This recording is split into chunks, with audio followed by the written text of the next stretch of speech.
Moving on to item number 7.1, city manager. Good afternoon, Your Worship and Council. This afternoon for you, 7.1, we have the 2020 Council Committee appointments and Deputy Mayor schedule. So the recommendation is that Council approve the 2020 Council Committee appointments and the 2020 Deputy Mayor schedule as presented. The procedural bylaw requires that prior to December 31st of each year, City Council establish the roster for committee appointments and the roster for Deputy Mayor schedule for a 2-month period on a rotating basis. Amendments to the Council Committee appointments or Deputy Mayor schedule can be done by resolution at any future meeting. So I guess the two options are to approve as presented or bring back for further information. So there was a minor adjustment to the original documents that was sent out that was made this morning, and I believe it's on the Deputy Mayor schedule, moving Councillor Torson to September, October, and Councillor Baker to November, December. And actually, it needs to go back. Oh, let's go back. It Okay, needs to go sorry. back. I missed that. That was my error on my part. Okay. And, so it will remain September and October 2020 will be Council Baker, Okay. and November, December 2020 will be Council Force. Okay. If we can make that a noted amendment. Thank you, City Manager. Questions or comments? Councilman Rowe. It's just under some of these committee appointments. If administration can possibly look into some of these boards and just find out what the actual meeting schedule is like. I know there are some committees on here that I know I'm on in particular that we haven't had a meeting in the entire 3 and some years that this committee, that I've been on council. So I just would like that, I guess, looked into is just what is the meeting schedule like? Are we supposed to be meeting once a year? Is it okay if we not to have met at all? Just so that we can have a better understanding of exactly what the roles and responsibilities of those particular committees are. Thank City you. Clerk. Just for the councilors' information, we are reviewing the boards of appointment policies to see how that works with council, and that will likely be part of that Perfect. process. Thank you very much. Any other questions or comments? Item number 21 and 22, I believe, they're referred to as the Theatre Foundation. I believe that should be, that's the Vic Judah Theatre Foundation. Does it need to be noted a little differently than this Theatre Foundation, as well as 22 Theatre Operations Boards being the Vic Judah Theatre? Just so it's for clarity's sake, that people realize we don't have any interest in the May 6th Theatre.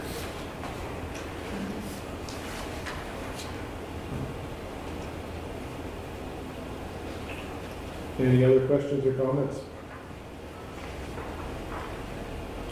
With that, I'll look for direction from council regarding the recommendation on the appointments and schedule. Councilor Rapp. Move the council approve the 2020 council committee appointments and the 2020 deputy mayor schedule as presented. Seconder, Councilor Baker. Any further discussion or questions? Not seeing any, I'll call for the question. All in favor?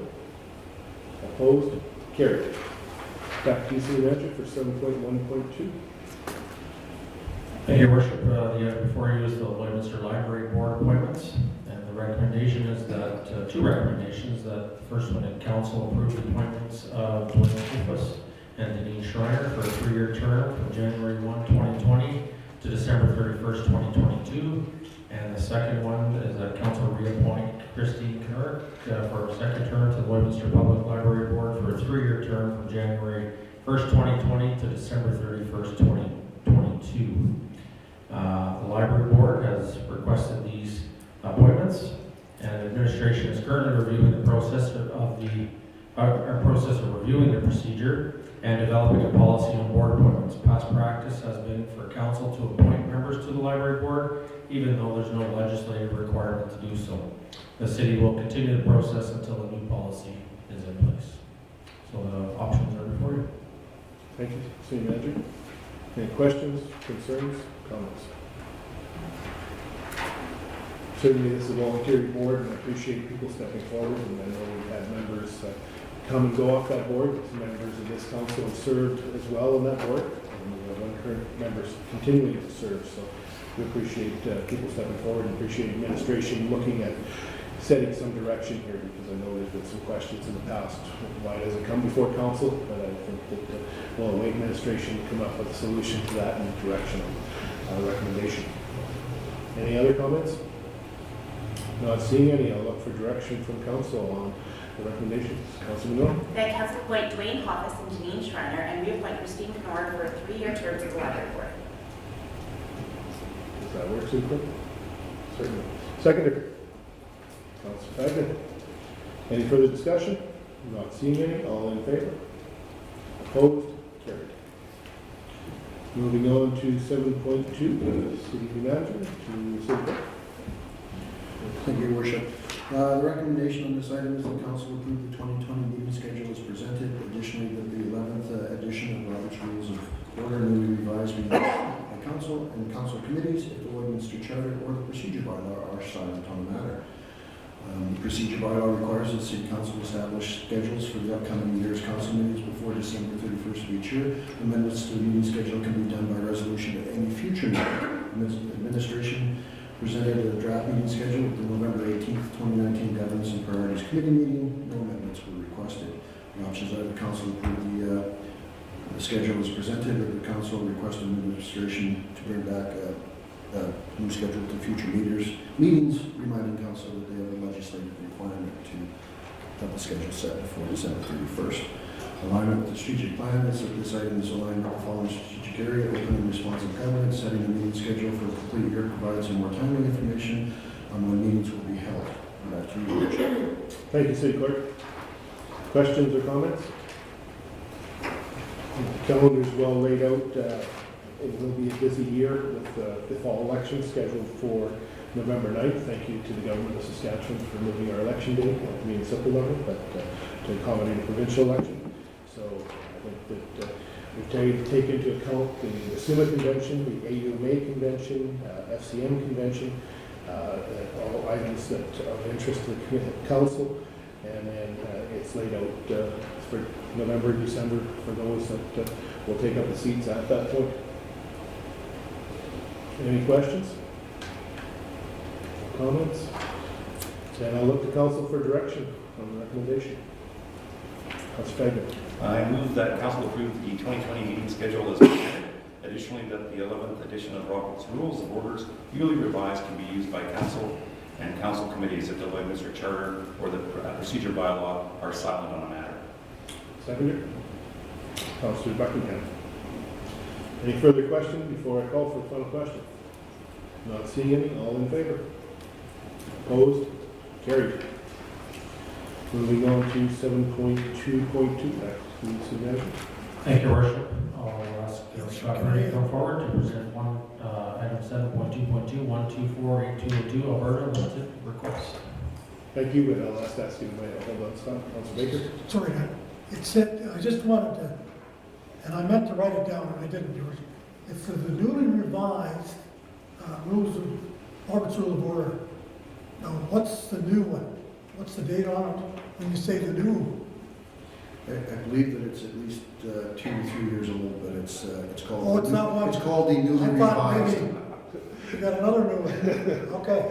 They haven't changed it too much, I haven't memorized the new one yet. Well, we neither, so that's why we've got the city clerk and Keith. Sorry for, Good question, Council, good question, absolutely. Clarity is important. Good afternoon, Worship and Council. Recommendations that Council denied the request for 1248202 Alberta Limited for an adjustment of the unpaid utility charges that were transferred to the tax roll. The Issues Administration has received a request from a landowner to credit their account due to a water leak. Backgrounds: the property owner of 1248202 Alberta Limited has an underground water leak in the privately owned water supply line from the city water meter on their property in 2016. The city and a private company attempted to assist in locating the leak, but were unable to identify the location of the leak. It was eventually fixed after the water came above ground and the leak was located. The utility charges were disputed by the owner and not paid. On June 12, 2017, the unpaid utility charges were transferred to the tax roll in accordance with provision of section 131II within bylaw 26-2016 utility bylaw. The transferred utility charges form part of tax arrears after being transferred. The tax lien was registered on February 1st, 2019 for unpaid tax arrears. The property is now subject to further tax enforcement unless tax arrears are paid. The property owner requests that utility charges be removed from the taxes as he feels he did everything within his power to locate the leak but was unsuccessful. The leak occurred in a private water system to which the owner is solely responsible for maintenance and upkeep. Option 1 is the council denied the request for 124-8202 Alberta Limited for an adjustment of unpaid utility charges that were transferred to the tax roll. Or option 2 is the council approved the adjustment of the utility bill that was transferred to the tax roll based on another method. Council has authority under section 295 of the Westminster Charter to A, council will reduce tax arrears, B, council will refund all or part of taxes, or C, defer the collection of taxes. Use of this section will set a precedent for cancellation of property taxes. The amount that was transferred to the water to the tax roll was $28,156.20. Pass back to you, Your Worship, for questions or comments. Thank you, Scott. Questions or comments? Councilor Baker. I hope I'm on the right report, but it's the story of the water bill. And I understand somewhat what happened. But for us to get in a position where someone runs up a water bill of this amount, for whatever the reason, of $28,000+. And like I said earlier, I hope I got this all right, because I read it about 4 times. How did we get out of hand? How did this get out of hand? That doesn't tell me in the report. It said in the report that there was a water leak, and the owner couldn't find it, and the city couldn't find it. So now someone's got a deficit on their water bill of $28,000, if you want to call it that. I have a hard time. I understand the policy. I understand it very well. And the administration is only doing what they're supposed to do. And I appreciate that, Scott. Mm-hmm. But somehow I really feel for whoever it is, they may have made mistakes, they may have made problems, I don't know all the issues. But I dare say I'd hate to see anybody in this room stuck with a $28,000 override on their water bill. And I've said many times that policy are a great thing, but they don't work all the time. Maybe there's some consideration at the administrative level how we can do this different. But I feel really badly. And I don't even know who owns this trailer park, and I don't want to know. But I don't find it just. It's just a bad mistake, and not one of us would want to be faced with that kind of a bill. And with that, I won't say many more, but I haven't changed my mind, and I will never change my mind on this one. So thank you, Your Worship. Thank you, Councilor. Yeah, I'd have to agree with Councilor Baker on this one. I do believe, there's a time and we have policies and procedures for a reason. I actually disagree that saying that this use of this section would set a precedent for cancellation of property taxes. I think that this is a very rare occasion. Setting a precedent, this has, along with it, many other, it's not just that we're transferring an unpaid bill, that these individuals didn't go above and beyond trying to find where the leak was. The city was involved trying to find where the leak was. We did do they did do their due diligence. Or am I wrong? Did they just look into it and then leave it for months on end? I'm not entirely clear on the situation, so that's as well. I mean, for me though, I would hope that, I don't know if we've discussed anything with them or tried to make some sort of a arrangement for this to be paid. Now that there's a lien against potentially their entire trailer park, I'm assuming. I don't, as well as Councilor Baker, I don't know who the individuals are. However, I do think that this is a little bit more than just unpaid water bill transfer over onto your taxes. I think it's a much more complex situation. I would be interested in knowing though if it was something that they looked into and then they willingly knew that there was a leak, left it for a duration duration of time and then went back to it, or were they persistent on looking for the leak continually? So I looked to administration because I did meet with the concerned individual, but if administration wants to comment on this first, or you want me to take my shot at it, or try and explain this to Kurt? I think it's important to note that there's a... Excuse me, Your Worship, could I have you speak into the Oh, microphone? I'm sorry, Council. I'm sorry, I'm half hard of hearing. And I'm half silent, so. Part of the issue is this is a private water system, so the maintenance and the care of that system belongs to this individual and solely to that individual. So any issues that occur on that side, unfortunately, belong to them. There was a leak, it was over time. The city did go above and beyond and locate the leak. Unfortunately, it was unable to locate. Water is a very difficult thing sometimes when it is leaking. He did hire a company to go look at the leak, and it continued to leak until such time as the leak presented itself. He was aware of that, and he understood that he was accruing those costs as the water did leak. Unfortunately, he's not here today to present his side of the discussion. He was unable to attend. But I can say that the city did everything in its power to attempt to resolve this issue and assist this gentleman. So just to follow that, saying that this would actually set a precedent for cancellation of property taxes, would you say that this actually is exceptional circumstances that perhaps is not exactly the same as to set a precedent, it would have to be the exact same situation, that over a period of years or time, then those individuals had a water leak that they looked into. That would be the precedent, is that this exact same situation happens. It wouldn't to me just be that you have an unpaid water bill that transfers over taxes. That's not quite the same. I had a conversation with the manager of water this morning. This Yeah. happens multiple times a year, believe it or not. And it ends up, most times they have an agreement in place with the property owner to make payments over 6 months or 12 months to get caught up. So Right. most times they pay them. In a rare occasion where the property owner decides, I'm not liable, I'm not paying, it ends up on the tax roll. So my concern with writing off things in this situation was every time somebody gets a high tax bill, a water bill, they'll be in the council asking for it to be written off. So if I leave my toilets running for a week and I'm away, I come back, I got an extraordinary water bill, I'm going to be in the middle in front of council asking for reductions. Great. This is over the course of when?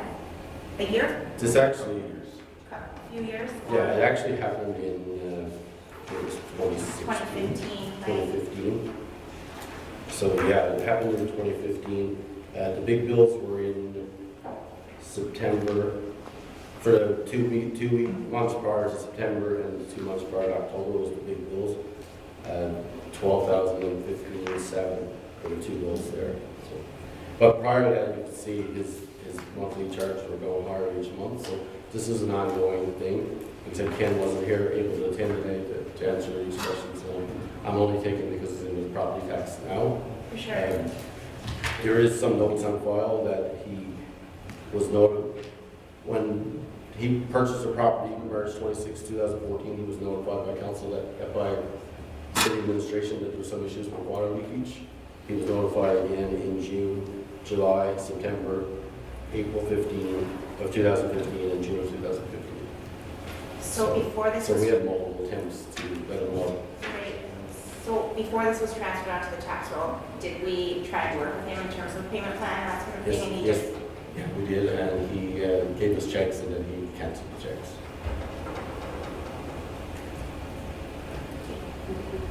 He already canceled or returned. I can't tell by the system.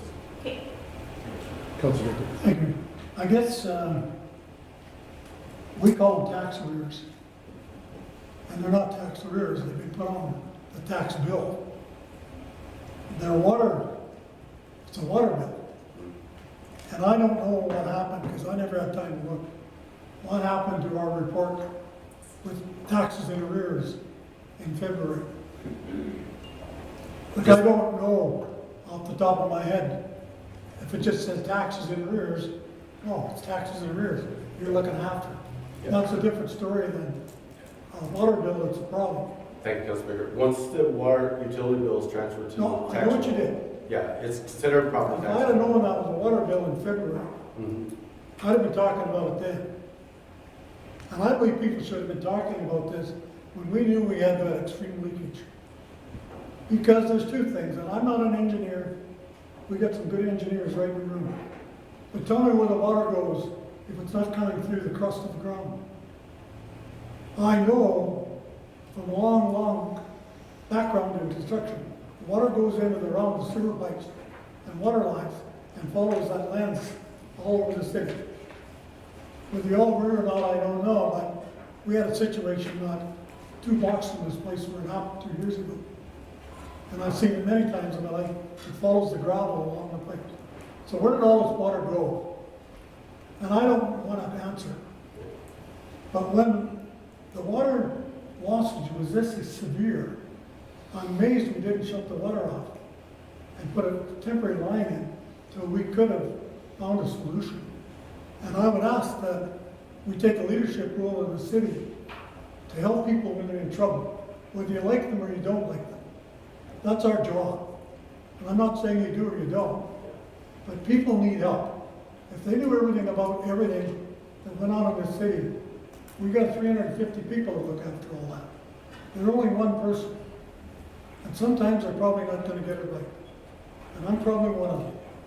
But at the same time, those 2 items had another issue to the package as far as I'm concerned. But if you're going to transfer water bills onto the tax arrears, it should be highlighted that they've been transferred out of the water account. Now, whether they were or not, I missed it. I don't know that. But in any case, if all I saw was taxes, that's probably what I believed they were. I don't think they would have been highlighted because once they're transferred to the tax roll, they're considered tax arrears. And that's what the bylaw speaks to, that utility bylaw. So we wouldn't have broken it down, we would just put it on as. I'm just making a point. If I had Oh, I known understand your point. 6 months or 8 months ago or a year ago, I'd have said something then. See, let's do something about that. Thank you, Your Worship. Thank you, Councillor. Councillor Fagin? I got to say that I agree with my 2 fellow councillors as well. I had the same inkling when I saw that this morning, just saying it just seems to be a little bit excessive. And is there something that can be done? It's a lot of money. I think that they tried to do their best as far as getting hiring a contractor, getting the city involved, and nobody could find it. And it's unfortunate. There's no question about it. But I do have a little bit of compassion on that. My only concern would be on the precedent setting. If there's something that would set precedents, then that would be a dangerous move. But I do have some compassion there to see if there wasn't something that could be done. Councillor Miller? I just wondered, without actually having met with this individual, was there anything that with you having met with him, is there any information perhaps that isn't being included in this request for decision? I don't think there's anything that isn't in this request for decision, but I do want to highlight that the city, from what I understand, speaking to city administration, numerous people in city administration, and the individual, the city went above and beyond what they could do, because I guess the reminder I want to make to council that was reminded to me was that it was on private property. So once it leaves the city has an obligation to a certain point, and every homeowner, every property owner has an obligation after that point. The city did try to help them locate the line, did give recommendations. In essence, Councillor, I think one of the questions that could have happened was, should the water have been shut off and temporary line that? I don't know if that was explored because it served multiple residences. This wasn't simply a one residence because it was a commercial application. I think that was a challenge from considering temporary, but I don't want to speak to that fully because that'd be an administration perspective. I think the concern that I see is that it is a precedent setting from the perspective if someone has a water issue, this council has given on private property. And the challenge is that if there's a water leak, in this case, we usually find them in the mains much sooner, as we all know, in the water on the street. But in this case, it was on a piece of property. That is a good-sized piece of property. So the landlord or the owner could have, in essence, hydrovac followed his line potentially to find his leak. But I don't know if he chose that option or not. And the question, and it was, as it does for our city, if we have a leak, we don't know until it surfaces. There's no choice. The challenge is that the taxpayers of this city provided that water. It's a utility. It's been pumped up from the river. It's been treated and put through the system. So there is a cost. So, that's the challenge I wrestle with as well. And I certainly, as the points have been raised, it is concerning. But in the same token, what should we have instructed the water department as they have that ability, just when the water bill's not paid, to turn off the water. We've had several residents that were renters in this community coming to say, you know, we have no water, even though our service was fine on to the point that it changes to the private property and now it's a business. So I wrestle with a lot of these things, and I have a hard time. It is a big chunk of money, but in the same token, we've offered options to the landlord, or the business in this case, to try and work through this so that it would be, and he chose not to go with that and bring it forward to council, which is his ability. But I am concerned that if someone has a flood in the basement and there's an excessive amount of water because something failed on their side, and as the city, we try to, as I've understood from administration, take responsibility when it's ours. If it's ours, we step forward. We may not be perfect at it, but we do accept that. Once you move to the private property, it's kind of that gray area that we're being asked to look at. And I'm challenged by it, but it is a huge amount of money. And in the same token, that money has been spent by the taxpayers of this city, so really what we're giving away, if we give it as a tax abatement or remove the arrears, is a gift to $28,000 worth of value of water. And anyone else that would have received that water would be expected to pay for it. So that's, from my perspective, I hope that sheds a little light. Councilor Buckingham. Thank you, Worship. It's not that I'm not sympathetic to the situation, because if it were me sitting there, I'd be unhappy also, no doubt about it. But there's one thing that Scott said that sticks in my mind just now. And I want to make sure I'm clear on this. An arrangement was made for payment terms, and it was all taken care of, and those checks got returned, correct? They were returned or canceled. I can't tell from the system, but they did get returned. To me, it's just not above board.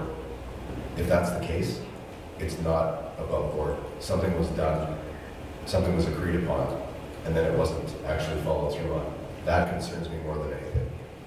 That makes me want to approve this motion the way it stands for that reason. Could you say that again, please, Scott? The water department had an agreement in place with the property owner to make payments, and the checks were returned or canceled, one or the other. The payments didn't get, when we processed the payment, we didn't get the money. And that was agreed to? Yes, that's my understanding from talking to the water department this morning. Yeah, for sure. So that's the part that I sticks don't out know where to I've me. seen that in And here. even on this document, you can see where the $15,000 was taken away, and then it was added back in. But that's not in the report. In this, here, no, it's not in the No. report about that, I found it. That's the one I was reading. Yeah, I found it about that this morning, that there was an arrangement in place that he didn't follow through with. Then You can see it on the statement there where the 15,000 was taken away and another 15 added back because the check was either returned or canceled. yeah, I'm a big believer in doing what you say you're going to do, and that part speaks volumes to me. That's all I'm going to say. Councilor Your Worship, I brought this thing up, Yep. and I don't feel badly about that at all. But it sounds to me there's some things that happened that are not in the report. And maybe on good old Sunday night when we're reading these things, when we get controversial things like this, maybe we get a little more detail, like just what you said, Scott. Because I wouldn't know that, or would my colleagues, I'm sure. Yeah. And I didn't know until this morning, so I You'll apologize. only hopefully read what you read. Yeah, absolutely. And maybe there was things happening we don't know about, but it makes it awfully difficult when you're sitting here. People are saying, well, you gotta make a decision. Well, if I'm gonna play with a deck of cards, I want a full deck, Yeah. not a half a deck. It's that simple. So thank you for that explanation. The difficult part for me is this was a water department issue and process, and then when I got transferred to property taxes, it's now in my area, so I don't know the full story until I got to talk to some people this morning. So that's when I found out that information. But I think it's very critical, Your Worship, that when we get these controversial things, that council get well informed, not just part of the story. And I'm not pointing fingers, I'm just saying, you read what you read and you know the results. Absolutely. I think that's a point well taken, Councillor. I've got Councillor Rowe right in a moment, but I will direct to administration that when we have a multiple departments involved in something like this, that having everybody as best as we can with that information. I appreciate, Scott, you prepared the request for decision with the information you had, the additional information. So it's a good learning for us from that perspective, I hope. Councilman Rowe. Perhaps missing something, but on the letter to the mayor and city council, there's no date on that. Do we have a date that was sent by the individual? It just, when I'm looking at this, some of this stuff's from 2015, 2016. We're now in December of 2019. I just wonder how this even gets to us 4 years, like this amount of time later. So I'm just wondering when the actual letter from him was sent to mayor and city council. Because by the way that it sounds is that this was quite some time ago, his letter, not recent. So I'll look to the city clerk.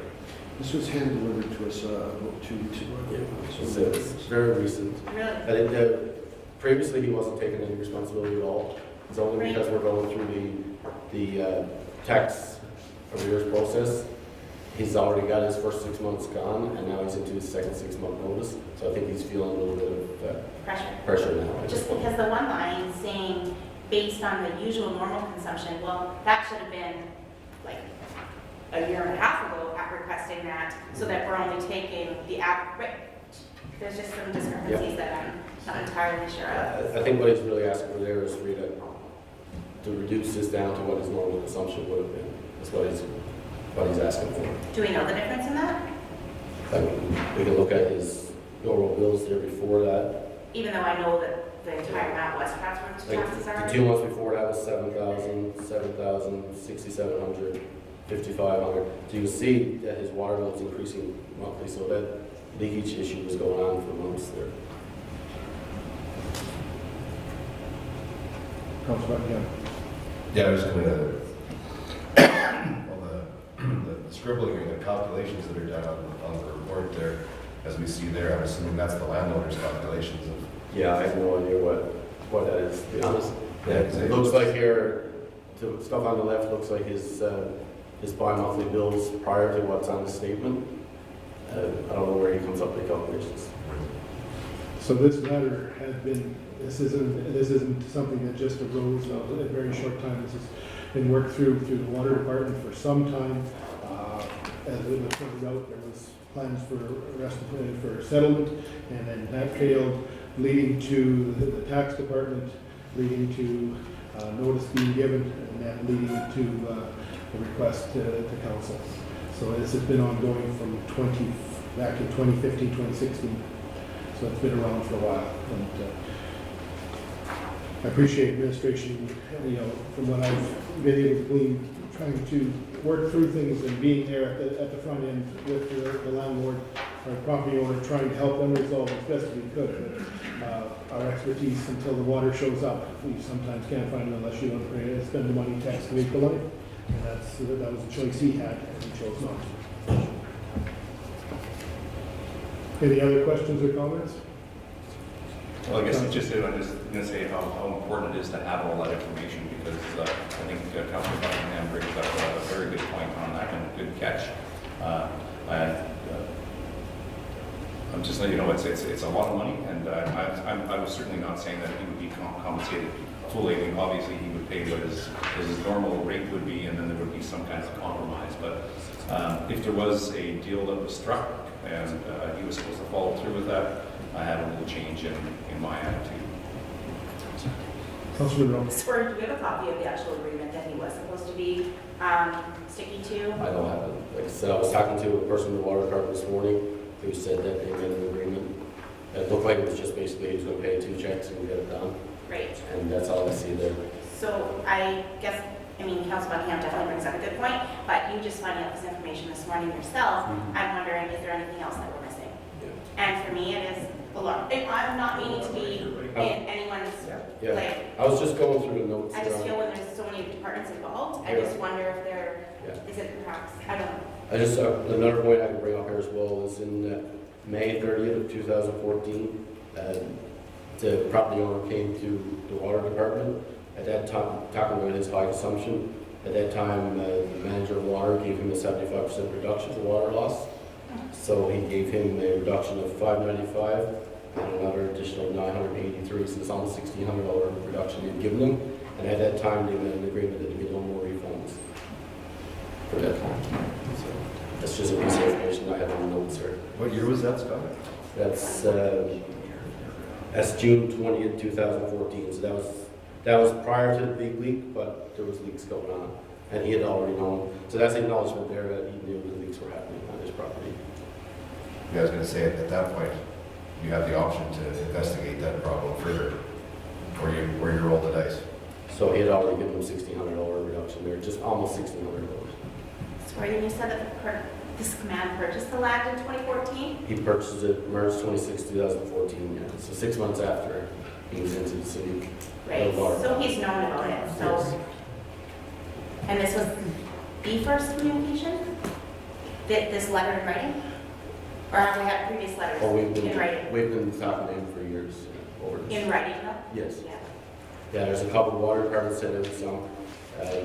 There's one here from the water department. I know from us, but on his behalf, like, has he given us? Oh, this is the first thing we've seen. So that's what I mean, like, we've Yeah, been we've had, corresponding with him. We've had many meetings with him. I think Doug has been involved in some, I've been involved in some. Ken's been involved. Jennifer at the water department's involved in some. So every time it's the same thing, that he just don't want to take responsibility. Right. But, it's council's decision right off, not ours. So I'm getting texts and notes here really quickly. There was no written agreement, it was a verbal agreement with the landowner. We're just trying to get the terms. If it's council's wishes, they could defer this item until January 27th, 2020 regular council meeting, and then we could get all the information and bring it back to you at that point. I would be glad to make that motion. To defer the decision to January 27th, 2020, So pending further information from administration. if I could give the motion that council defer the 1248202 Alberta Limited Request item to January 27th, 2020 regular council meeting for decision. I'd make that motion. Councilor Baker, or Buckingham, thank you. Just one further comment I on need a that. seconder, and there's a motion on the floor. Seconder, Councilor Baker. Now, Councilor Baker. So deferring that to January 27th, that's a month and a half, does that pose any other issues for him? Because the tax arrears is already a lien, when does he have to clear that up? We're supposed to be after sending him his second 6-month notice. Okay. I didn't issue it to him because I was waiting for a direction from council, so I can just hold off on that until the council's decision. And with that, I would also appreciate what part of that is water and what part of that is actually taxes. Well, that's the thing now, is it was $28,000 that was transferred over from utility to taxes. Great. Any payments he's made was applied to water because that's the oldest arrears. So really, he has water outstanding and he has taxes outstanding at this point. Okay, so just So we can give you a breakdown of what it for is. clarification, and if those payments had actually went to taxes, would he actually be in the arrears, No. in the lien situation? Now, whatever the utility bill, he would be caught up. He paid what his property taxes were each year. Okay, thank you. Councilor Baker. Your Worship, I hope I'm in order here. I was just going to ask, when you come back to council, will you let us know or give us a copy of the agreement where he agreed to pay? Well, I understand it was a verbal agreement, Councilor.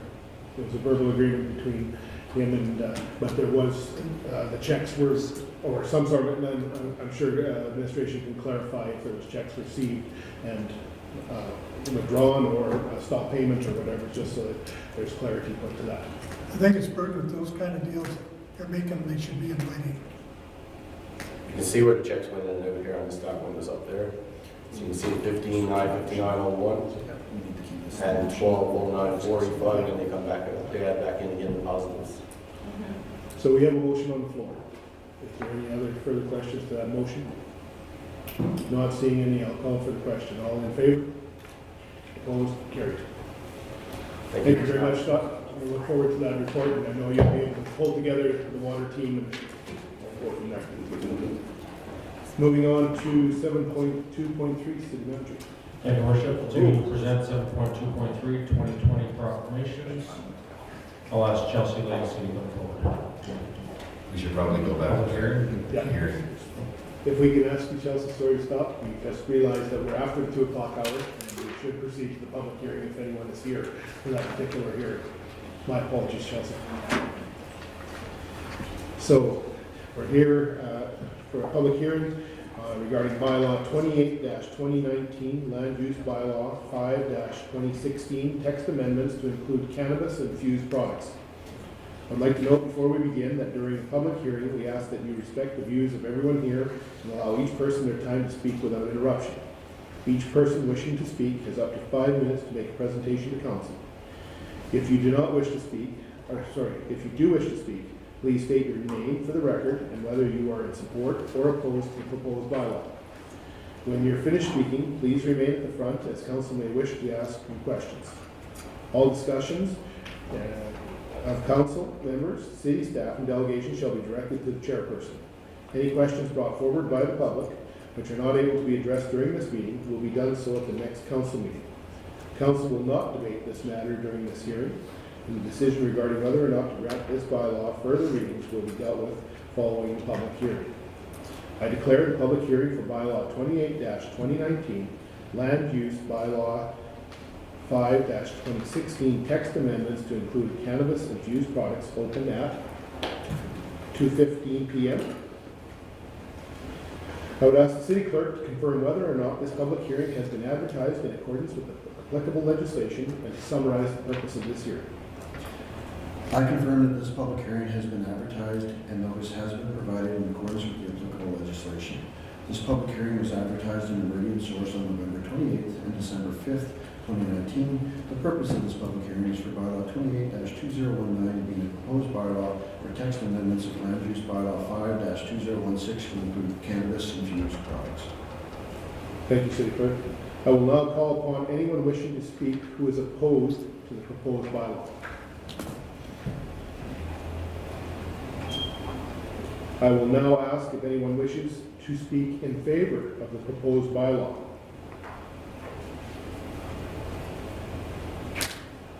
I will now call on anyone else who is affected by the proposed bylaw that wishes to speak.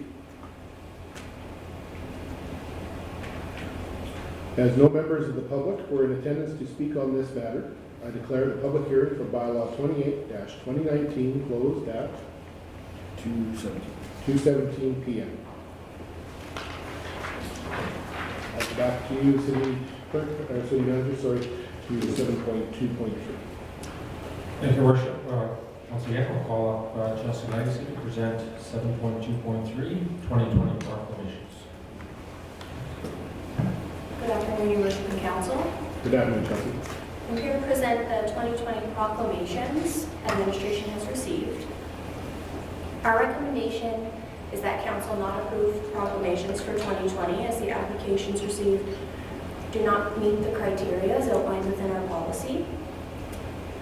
The issue is to provide Council with a listing of all proclamations received for 2020. The purpose of the recognition for members of Council policy that was approved in 2018 is to provide criteria regarding the recognition of citizens, organizations, and events in a professional and consistent manner. There was a total of 4 proclamation requests received for 2020. National British Home Child Day, Green Shirt Day, World Suicide Prevention Day, and Kin Canada Day. Administration has performed a review of all requests and is recommending that Council not proceed with any of the proclamations as they do not meet the criteria. Options are that Council not approve proclamations for 2020, that Council provide proclamations to selected organizations, or that Council requests more information about the proclamation requests for 2020. This item is in alignment with legislative compliance. Should no proclamations be approved, members of administration and council are following the recognition for members of council policy. Any questions or comments? Thank you, Chelsea. Any questions, Council? Not seeing any, I'll look for direction from Council on 7.2.3. Council Craig. That Council will not approve proclamations for 2020 as the applications received do not meet the criteria outlined in policy 110-01, recognition of members of council policy. Second. Council Buckingham. Any further discussion before I call for the question? Not seeing any, all in favor? Opposed? Carried. Thank you, Chelsea. Thank you. Moving on to 7.4, City Manager. Thank you, Your Worship. For item 7.4.1, Family and Community Support Services Advisory Committee appointments, I'll ask Patrick Lancaster to report.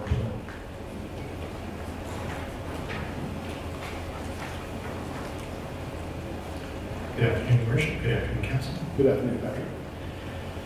I'm here to present on recommendation for approving appointments for the Family and Community Support Services Advisory Committee for a one-year term, December 16th, 2019 to December 16th, 2020, for the following members. And apologies to anyone whose last name I butchered in process. Amy Levesque, Kent Weir, Dabir Nakvi, Don McKenzie Winehandle, Amy Kuipers, Muriel Ralston, and Shonda Smith. The FCSS Advisory Committee is made up of a total of 8 members who assist with the review and recommendation on different community grants run through the city, particularly the Family Communities Support Services Grant and Saskatchewan Lotteries Community Grant Program. We have 6 members who are returning, who've indicated that they'll serve another term if appointed. And we had 1 vacancy on the committee, which we underwent a volunteer recruitment process to fill. And so we're bringing forward a recommendation for these 7 members. And I believe you've already appointed the member of council earlier in this meeting. Any questions? Thank you, Patrick. Any questions or comments? Councilor Camille. One of these members is a youth member, is that correct?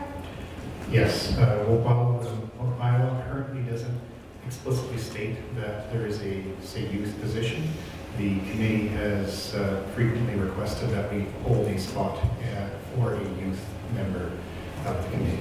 And so the recent vacancy was filled with a youth.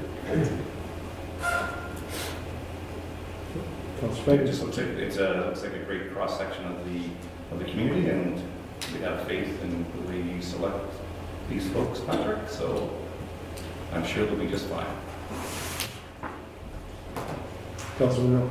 I'll make a recommendation. I will gladly accept your motion. That council approve the following appointments to the Family and Community Support Services Advisory Committee for a one-year term from December 16th, 2019 to December 16th, 2020. Amy Levesque, Kent Weir, Dabir Nakvi, Don McKenzie Winehandle, Emmy Kuipers, Muriel Ralston, and Shonda Smith. Secretary? Councilor Tiger? Is there any further questions before I call for the vote? Not seeing any. All in favor? Opposed? Carried. Thank you very much, Patrick. Moving on to 7.4.2, City Manager.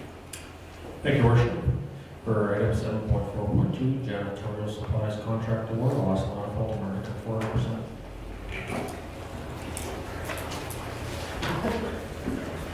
Oh. Good afternoon. Our questions will bring my out, That's all. So this request for decision is for janitorial supplies for the city.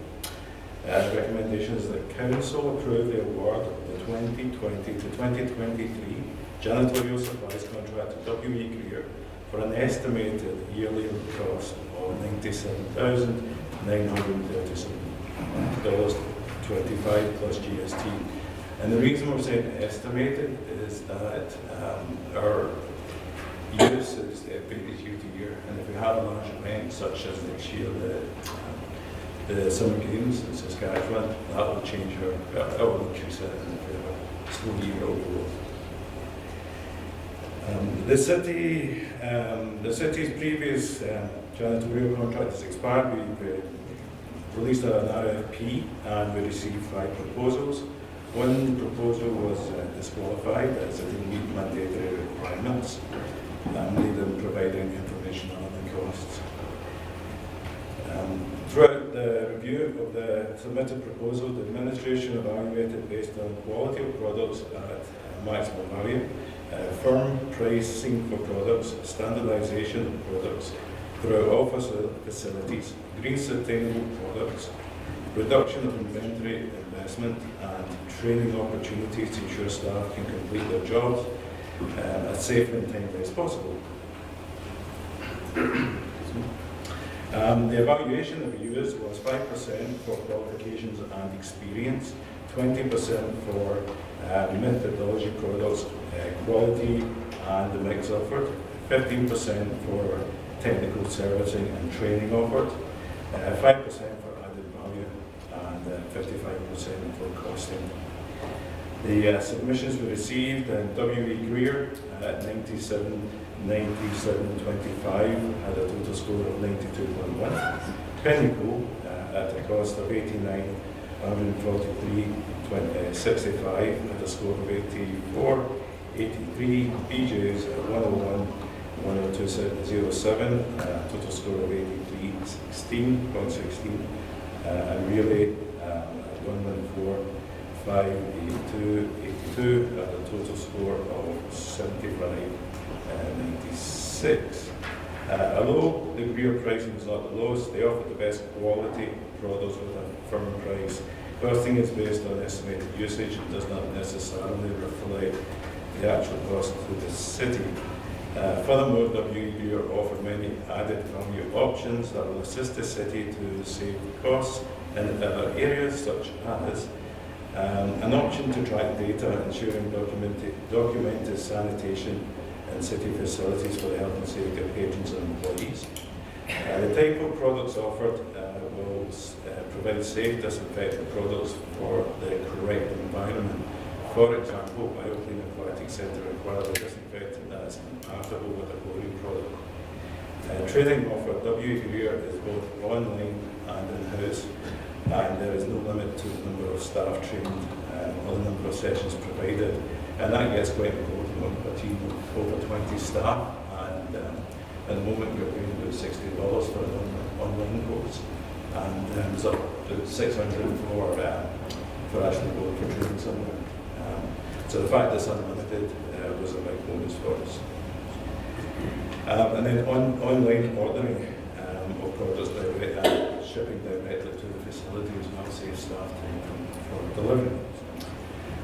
As a result of the evaluation process, W. Greer has the highest score and is considered to be the best qualified to fulfill the requirements as outlined within the RFP.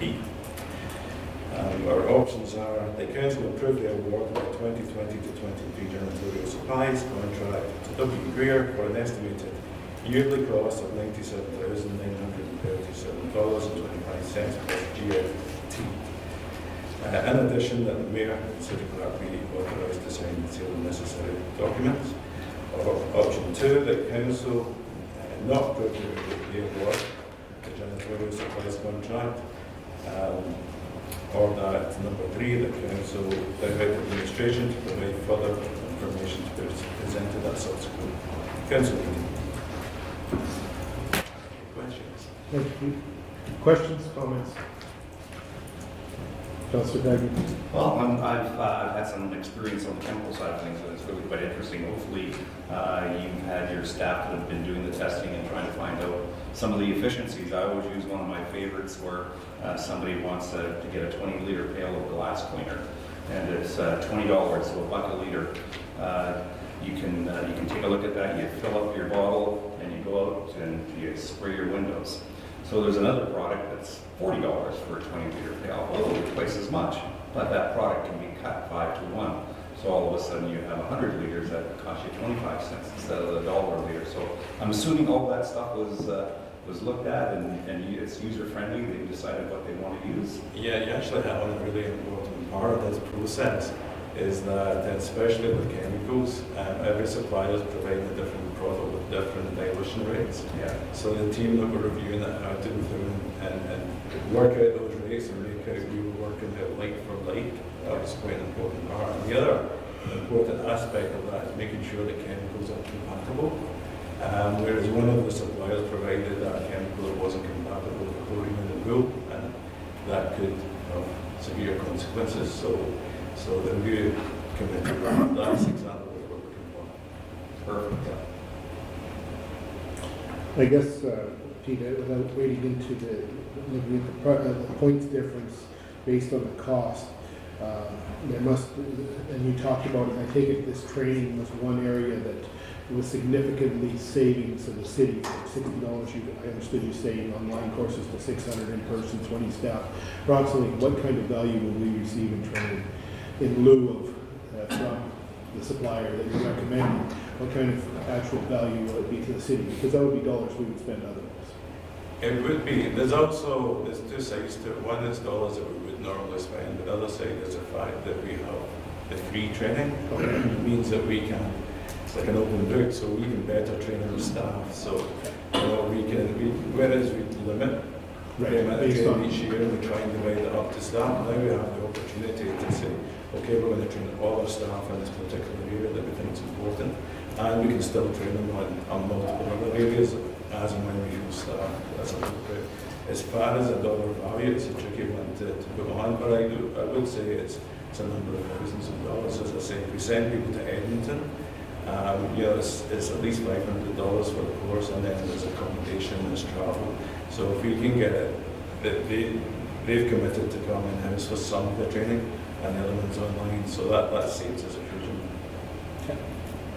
Fair enough, and I appreciate the quality. It's hard to quantify in actually hard dollars per se, but I think that having our staff trained to the best of safety more than anything, because I think dealing with the various products that our staff deal with throughout the various facilities for cleaning, I think that's very important because we know that there's some challenges out there, and if you don't know what's in it, it can be. And we have some obligations as an employer to ensure that there are processes in place, but additional training never hurts because it usually gets into a little bit more of the details. Any other questions or comments? I'll look to council for direction on 7.4.2. Councilor. The council approved the award of the 2020 to 2023 janitorial supplies contract to WB Greer of an estimated yearly cost of $97,937.25 plus GST. In addition, that the mayor and city clerk be authorized to sign and seal all necessary documents. Second. Councilor Buckingham. Any further discussion? Not seeing any, I'll call for the question. All in favor? Opposed? Carried. Thank you very much, Pete. Moving on to 7.4.3, City Manager. Your worship, for 7.4.3, policy number 740-02, the recreation fees policy, I'll ask Joel Turk to come forward and present. Good afternoon, Your Worship, Council. Good afternoon, Joel. The policy number 7402, recreation fees policy, recommendation that council approve policy number 740-02, record fees policy, and 2, that council repeal policy number PR 0190-27100-32, Parks and Recreation Department fees and charges policy. On December 9th, 2019, the Governance Priority Committee reviewed the attached draft policy number 740-02, the recreation fees policy, and recommend the policy come forward to council for decision. The city requires a formal policy be established which will provide administration with direction when setting fees for recreation facilities, programs, and services. The policy will ensure consistency and provide guidelines for recovering all or a fair portion of the maintenance and program costs for users. Options that council approve policy number 740-02, the recreation fees policy. 2, the council will not approve policy, the recreation fees policy. And 3, the council sends the item back to administration for more information. So this is item is in alignment with the following strategic areas: sustainable fiscal strategy, to ensure fees are established for users who wish to assess recreation facilities, programs, and services. Governance implication, the current Parks and Recreation Department fees and charges, policy number PR-01-90-27100-32 will be repealed,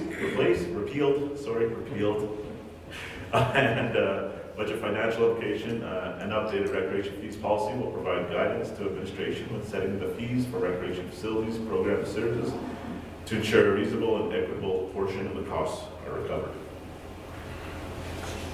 Thank you, Joel. Questions? Councilman Rowe?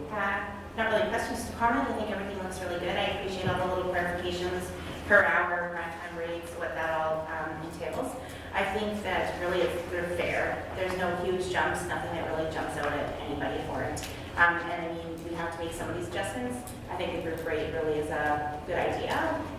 There's different makeups, what family looks like for different people, and so making those changes and just getting up with the times, I think, is all really positive changes that you've made. The one thing that I was hoping to Councilor, if I can stop you, I think you're one ahead of us. This is simply, that's the next one. This is, Sorry. No problem. This is the actual policy itself before we get to the fees. Sorry, I didn't mean to. skipped on that. Yeah, no That's problem. No problem. I knew you were So what point is it then? This is the actual policy leading to the fee creation, I believe. Oh, okay, Is the sorry. description. No problem. I'm not going to read all that later. Joel, if I can ask, in your request for decision here, it talks about recovering all. Where do are we close anywhere in recreation? Not trying to nail down one particular program or facility, but where we're recovering close to costs. I know we talk about the cost of recreation at various levels, at various places, some higher and lower, but is there anywhere where we're basically recovering our full costs? I'd say within the programs, if we're not recovering costs, we are very close. It's been a standard for years now that we set up those fees and charges to recover cost recovery in the programs. Okay, so it's the actual program delivery, not the facility where the program's delivered. That's correct. I appreciate that, yeah, that's fair enough, that's. Yeah, just, Your Worship, as a full facility, one of the biggest or best rate of recovery is the LGCC. Based on the new model, I think we're close to, don't want to throw numbers out there, but I think we're close to 80 to 90% cost recovery on that facility. Those would be conservative numbers. Other than that, it's within the 50 to 40% cost recovery rate. Okay. And others obviously lower. Absolutely, but I guess that sometimes because the programs happen in the facilities and we talk about the facility costs, I think that it's important to be able to have some differentiation there from that perspective. As the taxpayer looks at it and says, is this being subsidized? No, we're actually trying to recover those costs and succeeding at that. And I think that's a good thing. The facility is the taxpayer's facility, and it's owned by the public, and it's part of the cost. But the same token, if someone's getting something different from the others, other basic usage, that would justify itself. Any other comments? If not, I will look for direction on 7.4.3, the two recommendations there. Councilor Creighton. That council approved policy number 740-02, the recreation fees policy, and that council repeal policy number PR-01-90-27100-32, the Parks and Recreation Department fees and charges policy. Seconder. Councilor Rowe. Is there any further discussion before I call for the question? Councilor Creighton. Just one question, Your Worship. We set the policy, and it's policy. We don't really know what economic times might be next year or the next year. I'm not opposed to policy, but I'm saying, once you set it, what if everything goes in the tank, it really goes in the tank? How do we deal with that? Do we withdraw the policy if we wanted to, or what's the best way to deal with it? Like, we're trying to etch everything in stone, and I understand that. But I have some trouble with that. If we're going to etch everything in stone, we might as well go home and let council take a rest, because it'll be all in policy. And these kind of community-sensitive policies need some flexibility in my mind. And if someone would care to comment on it, I'm not opposed, but I'm just floating, if that's fair. Is that your understanding? Yeah, thank you, Your Worship and Councilor. The policy really gives us guidelines to follow as administration when we look at setting the fees on an annual, biannual basis. It sets the guidelines that these are the expectations that council wishes us to proceed with our setting our rates. And the rates come in, as you'll see on the next item coming forward, the rates will come forward for approval as well. So if we get into a situation where council's guidelines may change with regards to an economy issue that you would like to direct our administration to adjust that, then we would essentially bring the policy back for review and remediation as directed by council. Does that provide some clarity, council? Yeah, that's fine. The actual policy doesn't set Yeah. rates. Yeah. The rates are set in a separate admin report. Councilor Buckingham. Yeah, thanks, Your Worship. The one thing I was going to say was under 4.1 of the policy, which basically says that local market conditions shall be considered in the establishment of those rates. So it's not set in stone. It's that it leaves room for that to be there. So I thought I was comfortable with it based on what Councilor Baker's comments were, just following 4.1 of that policy. Any other questions before I call for the question?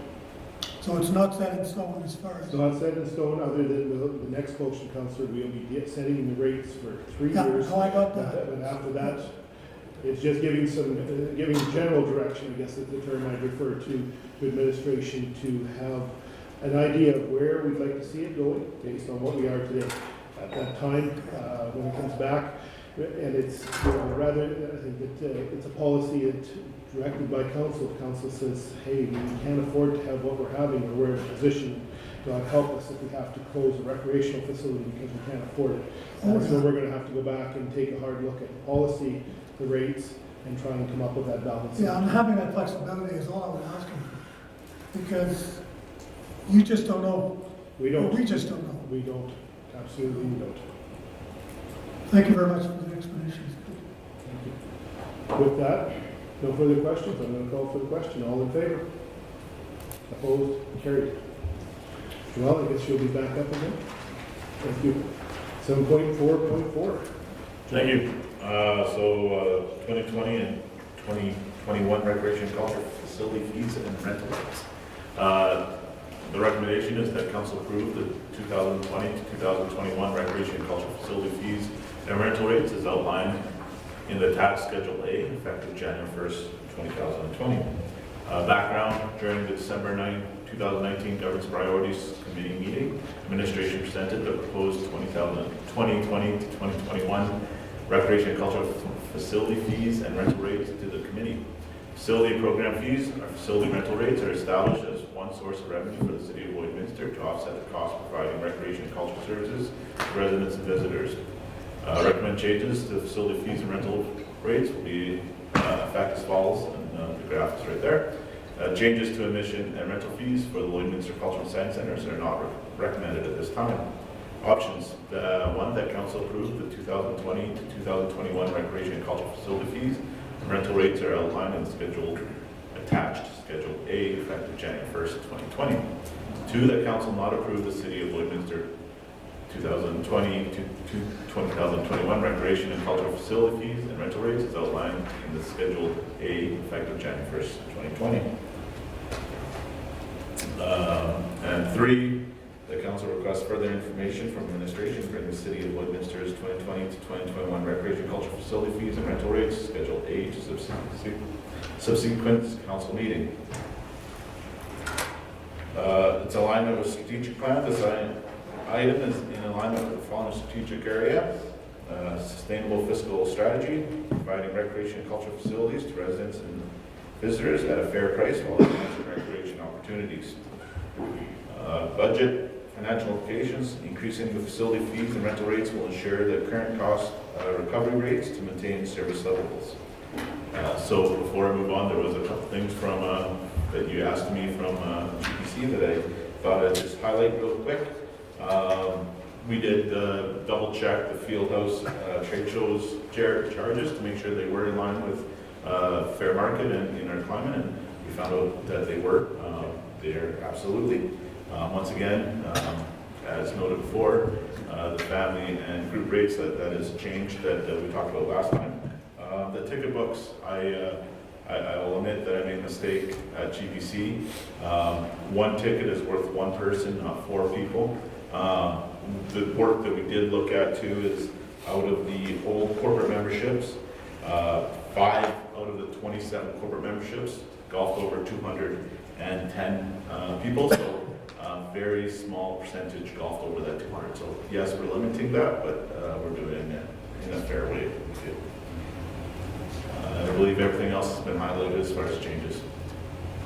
Thank you, Joel. Councilor Buckingham. Thank you, Worship. So I've had lots of time to think about this and talk to lots of people, so I have this whole list of things I want to discuss. Absolutely. So what does not changing these fees actually mean? What if we left them right where they are? I couldn't find or haven't seen a number that would show me with increased costs coming forward, right? Staffing, carbon tax, all these different things that we're going to be facing in 2020. I haven't seen a number that would tell me that increasing these rates, what's it going to offset, right? Is it going to actually change the percentage of cost recovery that you get on these? Because not one city facility under recreation makes money. They all run at some type of cost recovery, right? With the times the way they are, what budget impacts does this actually have if we don't put them forward? Is it hugely negative? I mean, I spoke to lots of people over the cost of the recreation over the last little while. And, you're trying to be fair with taxpayers' money. You have to be. That's our job. But and be good stewards of that money. And I get that. But at what cost? Are we taking care of people properly if we actually up these costs this year? What's the average cost to it? And I don't expect you to have the answer to this. This is just me rambling. But what it cost an average family if we actually put these rates up, or the average person if we put them up. So I'm not comfortable until I just really want to know what it would look like on the 2020 budget if we do not change.